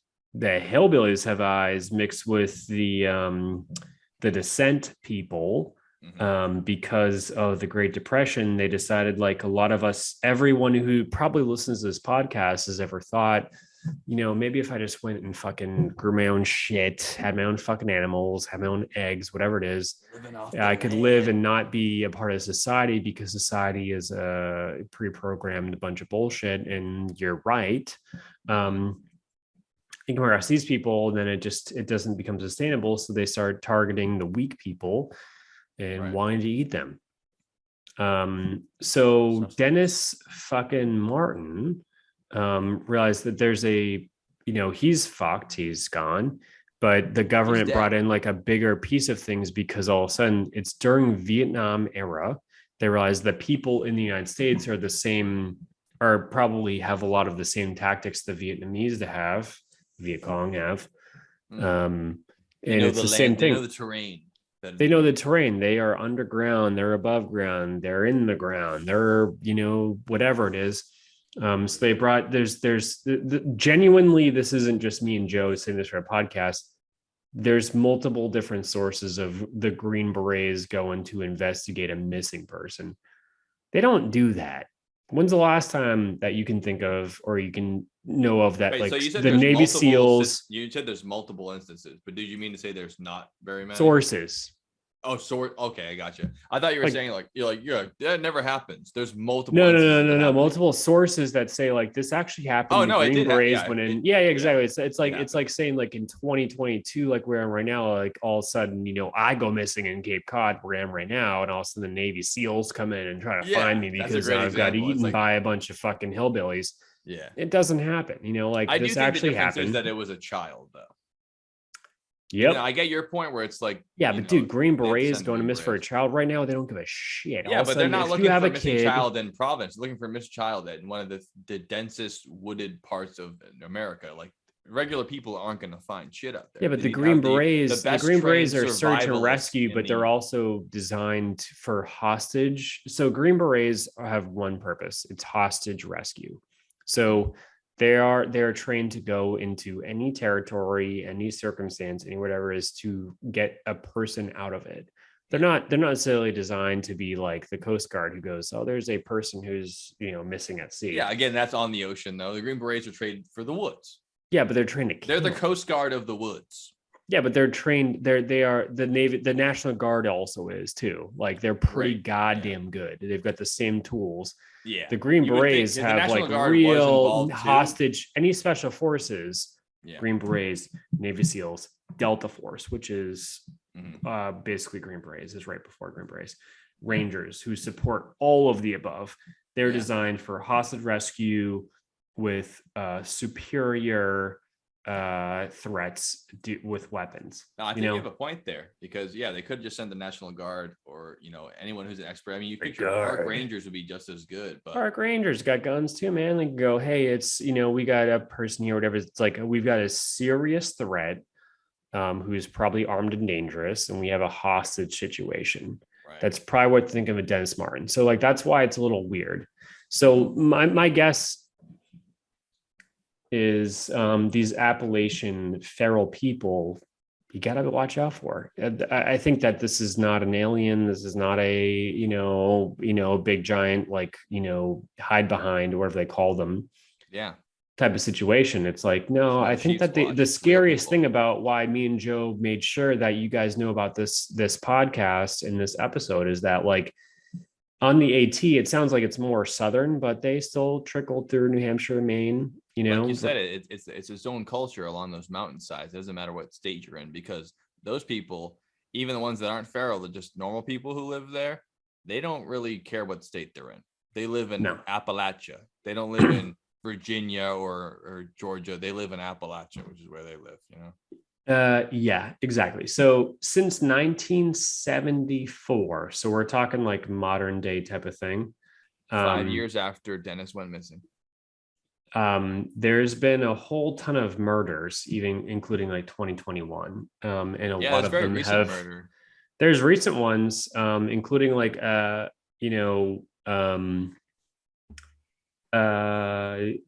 they have victims, it's not victims, but they have a lot of murders have murderers. So you have like Ronald Sanchez Jr., who is murdered by James Lewis Jordan, have an actual like suspect, but there's also ones like 2011 with Scott Lilly, who's unsolved, completely unsolved. Like, there's just somebody who's just been killed, missing, they're dead, and they were suffocated or, stabbed or whatever it is, and they're gone. In 2001, Luis Chaput, and Lost Pond Trail, New Hampshire, unsolved. At 52, Luis drove from Quebec to New Hampshire and stayed at a lodge and wanted a day hike, and she was never heard from ever again. They filed a missing persons report, and her body was found on Thanksgiving with multiple stab wounds.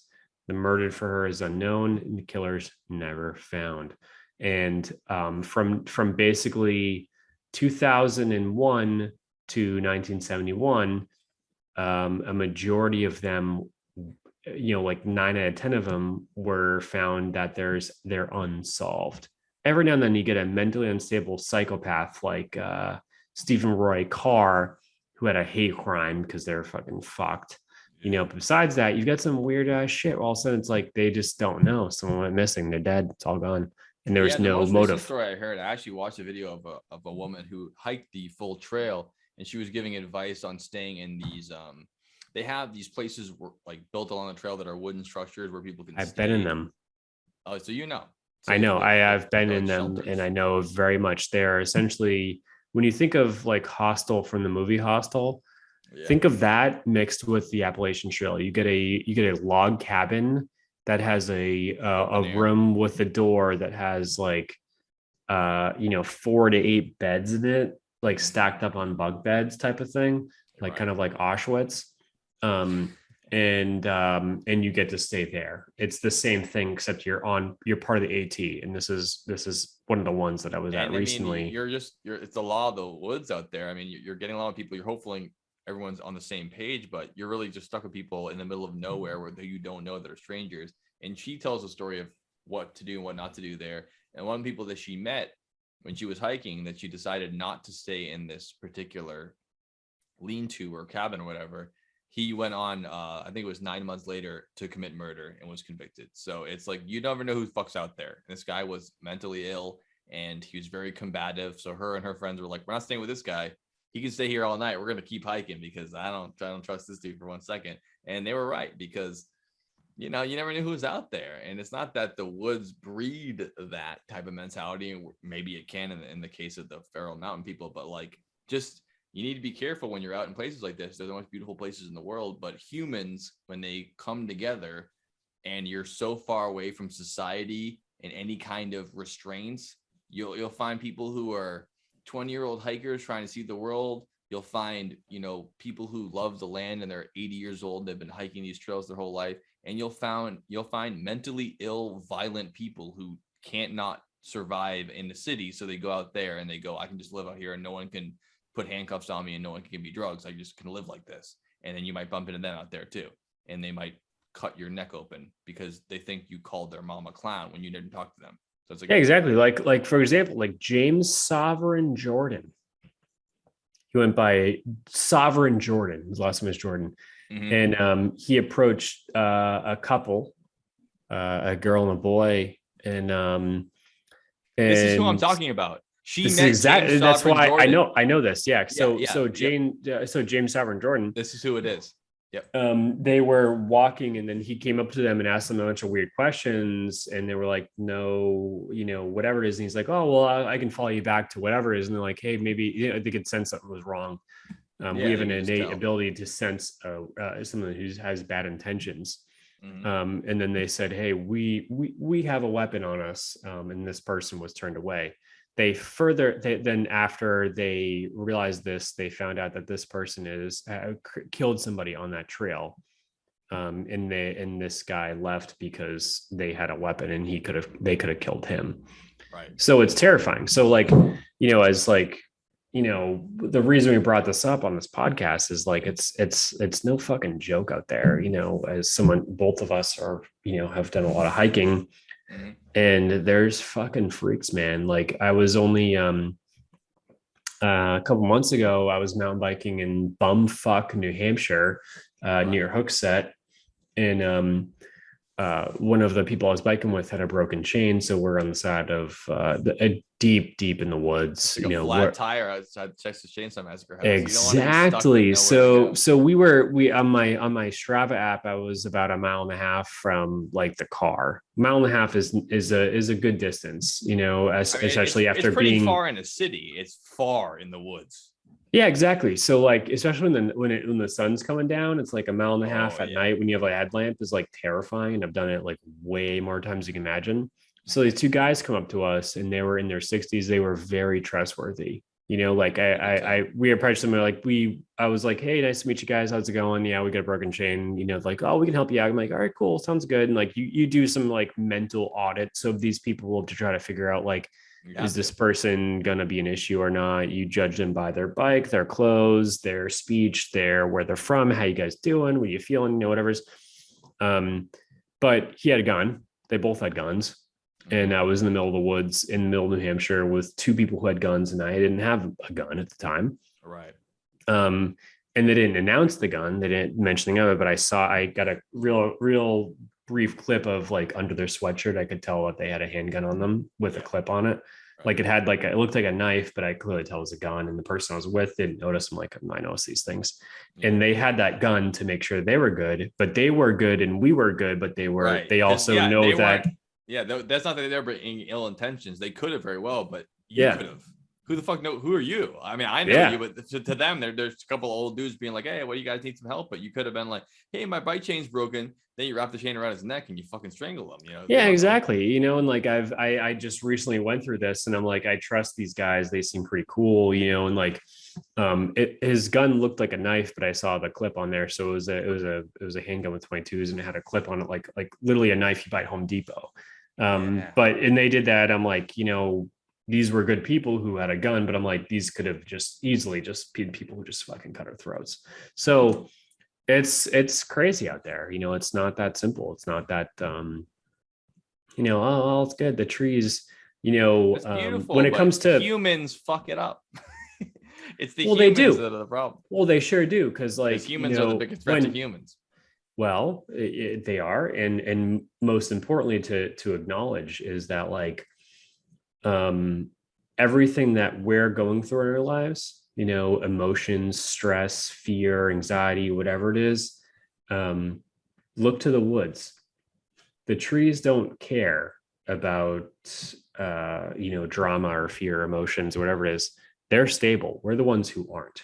Yeah, we're malleable before us, and they'll be here long after. Yeah, exactly. We try to think that like, oh, we're going to change our environment to fit us. It's like, no, the environment is always the same. We're the ones who need to be malleable. So when we're out there, the only threat is us. Right. We're not the trees. It's not the wolves. It's not the deer. It's not the bears. They're predictable. It's the other shit that comes across that, which could be these, you know, mountain folk. And and could you enable screen sharing and audio? I hate to sure can, but I would be so remiss. And I want to couch this in. There are millions of fine, amazing folks who choose to live off the grid and live in the Smoky Mountains and all over the Appalachian Trail, who are great people. Just because you don't live as part of our society in America does not mean that you are less intelligent, that you are violent, that you're a worse person than anybody else. No. But that being said, the level of inbreeding is astounding. I mean, holy tomato. Yeah, exactly. If you really are in a small community, much like that goat that you're talking about earlier, you want to fuck, whether or not you're in the good part about living in large communities is that you're allowed to, as long as everyone's cool with it. But the smaller and the more isolated you get, the less people you have, you still have those tendencies you want to express and you still want to live your life.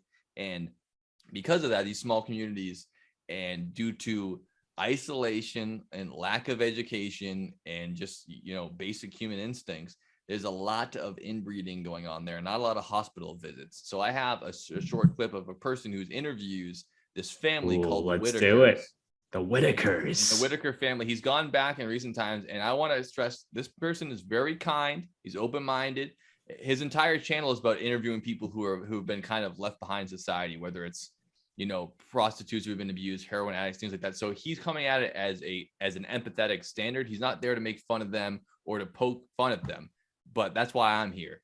And this shit's crazy. You got to see this family. And I'm it's the whole ready. entire family. And for the audio listeners, which are most of our listeners, just know the sound of the dog barking in this video is not a dog. It is the eldest brother of the family. Oof, That's this is how gonna he be talks. sad. This Yeah. is how he talks. There's dogs there, but they're not barking. And Yeah, you know how this you can tell how used to this they are. The dogs are not even reacting to him, literally barking. I mean, it's fucking wild. So let's viewer discretion advised. But nothing bad happened. They're just living their all good. lives. These are just people who are inbred. These are people who This is an you get inbred it. family. So let's and they go, love Joe. each Let's see other, it. and Let's do oh it. boy, here we go. All right, can you see that? All right. Oh, There's Auntie, and here's the older brother. I've seen this before. Holy Yeah, so, shit! you know, This is like if I had kids with myself. yeah, I mean, you can. I mean, I'm not even gonna try to couch it anymore. You guys can be mad at me for making fun of it, but I mean, they all look identical. They all look the same. That's generations of inbreeding we're looking at here. So I'm gonna turn it down a lot, and make sure it doesn't sound too loud. Here we go. Do you have the volume on? Oh, sorry. Did you enable audio? Let me make sure. Oh, I might have to do it. It says I should be good, so Yep. make sure you get the audio. Yeah. Okay. Yeah. Sorry. I'll Yep. cut that out. All right. Here we go. Right on the line. You're you guys, I mean, did you go to school? You did? Some of your brothers and sisters probably didn't go to school, or how much schooling did they get? They didn't went to school long, but he graduated. You graduated from what? We were from high school. You went to high school, Timmy?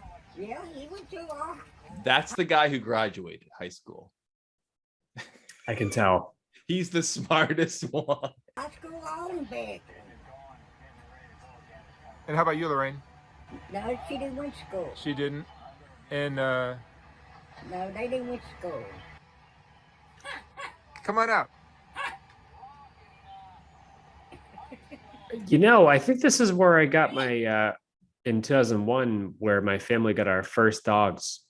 We got him from this place. Chip and Dale came from this place. Yeah, they definitely did. This is He brings exactly them where in it the was. house. He brings them. He goes, "Oh, take a tour of the house. Here's the house. They've lived in Yeah, all this is their life." exactly where we got them.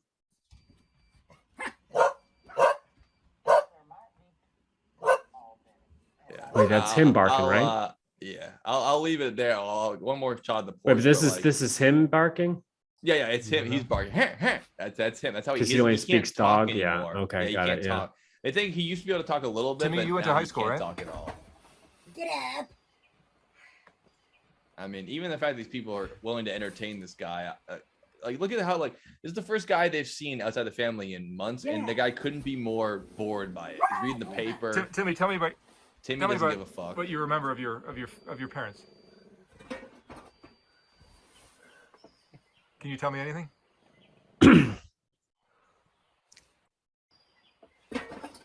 Lorraine, what can you remember of your family? She doesn't know, but she likes Dr. Pepper, so that's pretty cool. Dr. Pepper is good, so she definitely brutal. is Literally in there only one of the people in somewhere. the family can communicate with the outside world. Everyone else is just Could like have in their chose own Pepsi world. or Coke, Dr. and she Pepper. chose Dr. Pepper. Dr. Pepper is good. You think it'd be Mountain Dew. Anyway, But, I want to see that little example of Yeah, what well, there you go, guys. We just saw so Inbreeding. imagine if me and well, I don't want to talk about it. don't even bother. It's not worth it. Two inbred, a group of like 4 or 5 people who are inbred, who are going. fucked. Oh, here's a good example for the folks. Just Adam and Eve, living. and then they had kids, and then you know how we all were born. Yes, exactly. This is where we all started. Yeah. And there's a reason Yeah. why you're supposed to spread out a little bit. Is because the genetics get all jumbled up, and then the diseases get on board. Yeah, And then your mental capacity is a little limited. So I'm saying this kind of behavior, these people are obviously still part of society. They have a road, they have a house. But can you imagine this combined with living in the mountains for multiple generations, and you're supposed to reason with them? I mean, it's not really their fault at that point. It's just how It's they live. not, and most things aren't. I mean, any day, and the in way a they were- I mean, way, they didn't choose to be nothing's born that really way. anyone's fault as far as I'm concerned. And take accountability, but like them, for example, they see an outsider who's not part of their tribe, and their tribe is so small and based off Right. of one set of DNA. Right. They're gonna eat you, and that's a bummer. Which is another way to get diseases is eating people, because one of the You get the jitters. one of also besides the jitters too, one of the major incurable diseases that we know about in the world is called prions or prions. Oh in yeah, other words, friends from eating. and what they are is they're even like more simple than a virus, which it's a protein chain where it reacts within your body. Basically, it's like a chemical reaction. It's not. It has no will of its own. It's like your whole entire body is made of connects or Legos, and the way that these things lock into your brain, they slowly deteriorate just the way it comes out like that. So if you do eat meat that has prions in it, it will go to your brain and you will die. There's no cure. There's no drugs to stop it. You're done. And the way to get that is from eating other people, and particularly eating human brains. That's why some tribes in Papua New Guinea and other places that eat people's brains, they do contract this illness, and you are donezo. There's no way out of it. Yeah, so from the Dylan Joe Based podcast, don't fuck your sister and don't eat your family's brains. This is didn't think we have to tell you that, but that is a hard stance. Sometimes you never know who's listening to this. We've got our viewership is going up, and we feel really bad about things. But this entire podcast, I know it's been hard to listen to. I know you're in your Tesla or you're in your fucking Corolla. It's all good. Hanging on there. But just know that hiking on the AT, hiking in general, is dangerous. As someone, it's beautiful and wonderful, but it's not to be shaken off. I mean, we're doing it. No fucking around. It's like especially when you go off the sidewalk. Right. As someone who does not like sidewalks, I don't live on the sidewalk. I fucking hate normal society. I can't deal with it. Yes. But when you go off of the sidewalk, when you decide to hike Mount Monadnock, the most hiked mountain in the entire world, it's still something that 99.9 to the power of fucking 55 never touch. Yeah. Stay where they tell you to, because it's not like you're on a sidewalk. You are so far from a fucking sidewalk, and they're telling you to walk on that. Just do it for a reason. Just don't go off the beaten path when you're in nature. It's going you're already to off benefit the beaten you. Path. Stay on the beaten path when you're off the beaten path. It's for your safety. It's not. There's no conspiracy. There's no we're trying to control you. Whatever's at that point. No one's looking. So you don't have to be. Yeah, no one's looking. No one gives a fuck. It's all good. That path is there strictly just for your safety and for the safety of the environment as well. But overall, it's for your safety. Don't fucking do it. No one will find you. You'll die. You'll rot. You could get eaten and raped by a bunch of these fucking fucks. And it's besides that, again, none of us really know. We don't know about the super like the paranormal, whatever it is. Mm-hmm. But there very, very, very well could be that guy who's dragging a knife across your tent who wants to fucking eat you and your girlfriend. And that shit could really exist. It really could. They've got skills you don't have, and they're not stupid. Yeah, they live there. You're just if they found you and they're not scared about walking at night and then finding a tent full of people who live in Boston, you're not going to end well with this. It's not going to be good. So our whole thing is that don't be inbred, and when you're in the middle of the woods, just take it fucking easy. Don't think you're better than that. It's not going to work for you. Yeah. Dylan and I don't agree on everything, but we do agree on some things. We do. That's one of them. Yeah, and this is one of them. Is that sure, your risk of alien abduction and Mothman or whatever it is, it goes up when you're out there. But this group of people who are sort of DNA related to us, of European people, they might be there. We don't really know. It's a little fucking scary. So, or like Shawn said, they could be there could be a whole bunch of weed in the middle of the woods, and they're protecting that, and all of a sudden you come across people with AK-47s out of nowhere, and you're just trying to camp, and then they fucking sell you to the sex market.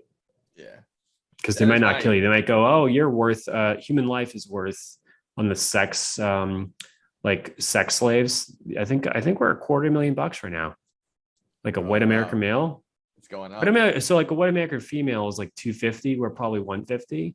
Oh, I don't think it's that close. Oh no. I mean, they're 250. They're definitely 250. I would assume rather that We might be female 100. is like 10 to 1 for the price. That's a most good of the point. time. No, Just I 'cause know. of the Yeah. So market they're value. 250. Let's give us 90. I'll give us 90. Yeah. But yeah. So Maybe yeah, I you're guess- 95. I'm 90. I don't know. I know what they're Yeah. looking for, but like, we're definitely not high on the list of things. No. And I 'cause do we remember the bite. exact point in my life where I was like, I probably won't get kidnapped anymore. I No, remember I'm being good. a kid and I was like constantly afraid of getting kidnapped. And I hit one age, I don't remember when it was, but I was like, I probably will never get kidnapped. I might get murdered, but my level Yeah. of kidnapping is plummeted. Once you hit a certain age as a man, you're like, I'm not getting kidnapped anymore. They'll just kill me. You're good. And I talk to, females a lot. I know a lot of them, and the things that they deal Humble with brag. just by going to the grocery store versus us are Oh, yeah. unbelievable. You wouldn't don't even think of about these half the things. shit. You didn't think of this. I'm like, no one fucking talks to me. Everyone, whatever it is now, some Constantly being weird harassed, persons. They're stalked. always being harassed. Always. It's terrifying. Like if you're a girl between the ages of fucking anything to 50, you're getting harassed like Constantly. hardcore. We don't have that. It doesn't happen to me at all. No. It's terrifying. So like, fuck that. Fuck those people. If you see someone doing that, you should fucking slam their face on the side of a ramen aisle. Yeah, But all like, that shit where it's like, oh, we can't catcall anymore. It's like, no, you No. can't harass strangers anymore. Nope. Oh, whoopsie daisy. it's not fucking attractive. It's cancel fucked up. culture. It looks like you're Because imagine how it would happen to you. It's the empathy thing. It's like if you were you, or if it was your daughter walking around, would you want some creepy old guy like you walking and being like, "Hey, nice ass, honey"? It's like you're a fucking creep, and you're making people scared to live their life. It's fucking up. Don't fucking. and if do it was that. my kid, I'd end up in jail because I probably killed the person. So Exactly, like, of I'm course. not having that. Of course.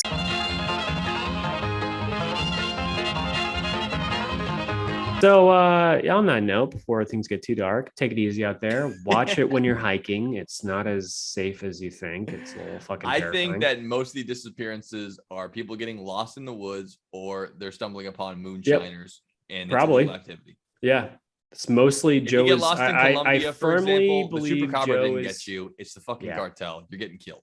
Yep, I have to agree with Joe mostly on this one. Is that like it's probably not even what we're saying. It's probably most of the fact that you just got lost and it's fucked It's up. the most It's probably exciting thing. The amount of relatively people okay do out live there, but And you I just bet they gotta do be. kill some people, but the percentage Yeah. is so low.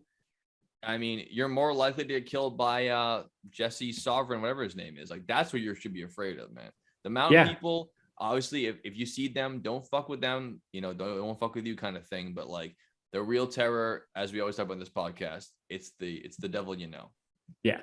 Yeah, in the 40 years that we have data on like missing people in the White Mountains, for example, it's like 1 every 3 years someone goes missing, and of those 1 of the 3, 80% of them they know who did it. So which means that Exactly. it's probably They know the not we truth. think it is, but still just take it fucking easy. So That's the basement, Yeah. folks. Stay safe. On that out note, there.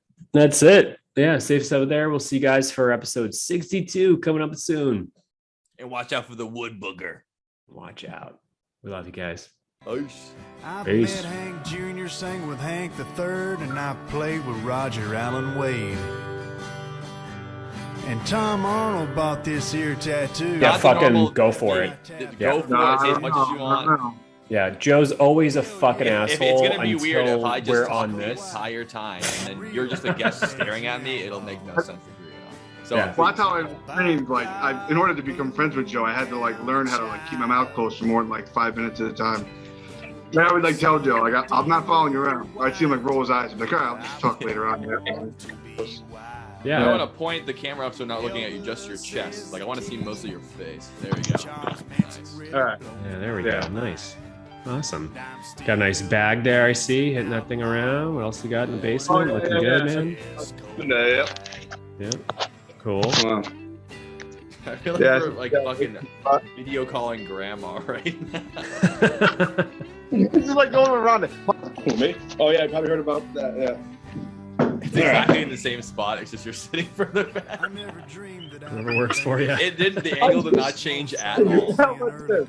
exact How about I same. just change it Oh, like I that? Until they Yeah. made a show. All right, we don't So need then- to enact the entire hand job, but we get the picture. So what Wow, happens you- next? One big stage.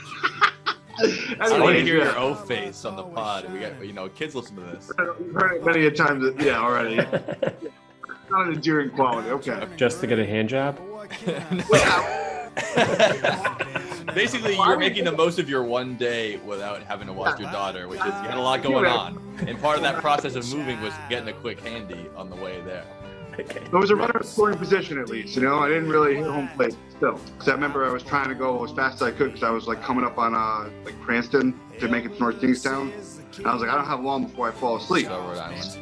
On the windows and I kept crashing. There was a not Tim and Eric. Who's the black guy and the other black guy? Key and Peele. I Yeah, can't yeah. believe it. So they're like they're playing John Madden, but they're like, all right, yeah. The point of the game is to get the ball Yeah. from here to the other side of the I think field. whoever scores the most touchdowns by the end of the game, that's the team that's going to win the game. That's the one that's going to win the game. That's the that's whole Frank point. Caliendo's bit, though, you're thinking of. And you're mixing up yeah, with the you're right. Key and Peele, Yeah, I know. the Yeah, college exactly. football Okay. thing. Yeah, All yeah, right. exactly. That's exactly. It's the whole fucking point here is that it's like, oh yeah, I know. Just put your mouth on that. You go as far as you can. like, Eventually, yeah, we'll we get to know. a point where everyone's feeling good and everyone's. It's Yeah, like, and the next thing you know, yeah, I'll raise my hand, and then you'll Yeah, get you ready got for it. the full impact. exactly what we're talking about here. God, that's. That's And I like unlocked the car and I was like, what the hell are you talking about, dude? Like I had no idea what he was freaking out about. I just thought he was being a bitch. I still think he was being a bitch. But All right, so we can't see you doing that. It's not gonna be in the video. all right, I'm out of here. Yeah. we'll see you, Sean, man. Have a good night. Thank you. It was nice meeting you, bro. You too, dude. We'll see you. I'll see you October 9th. We'll be there. I'll talk to you before then. Yeah, totally, dude. Can't wait. All right, later, man. See ya.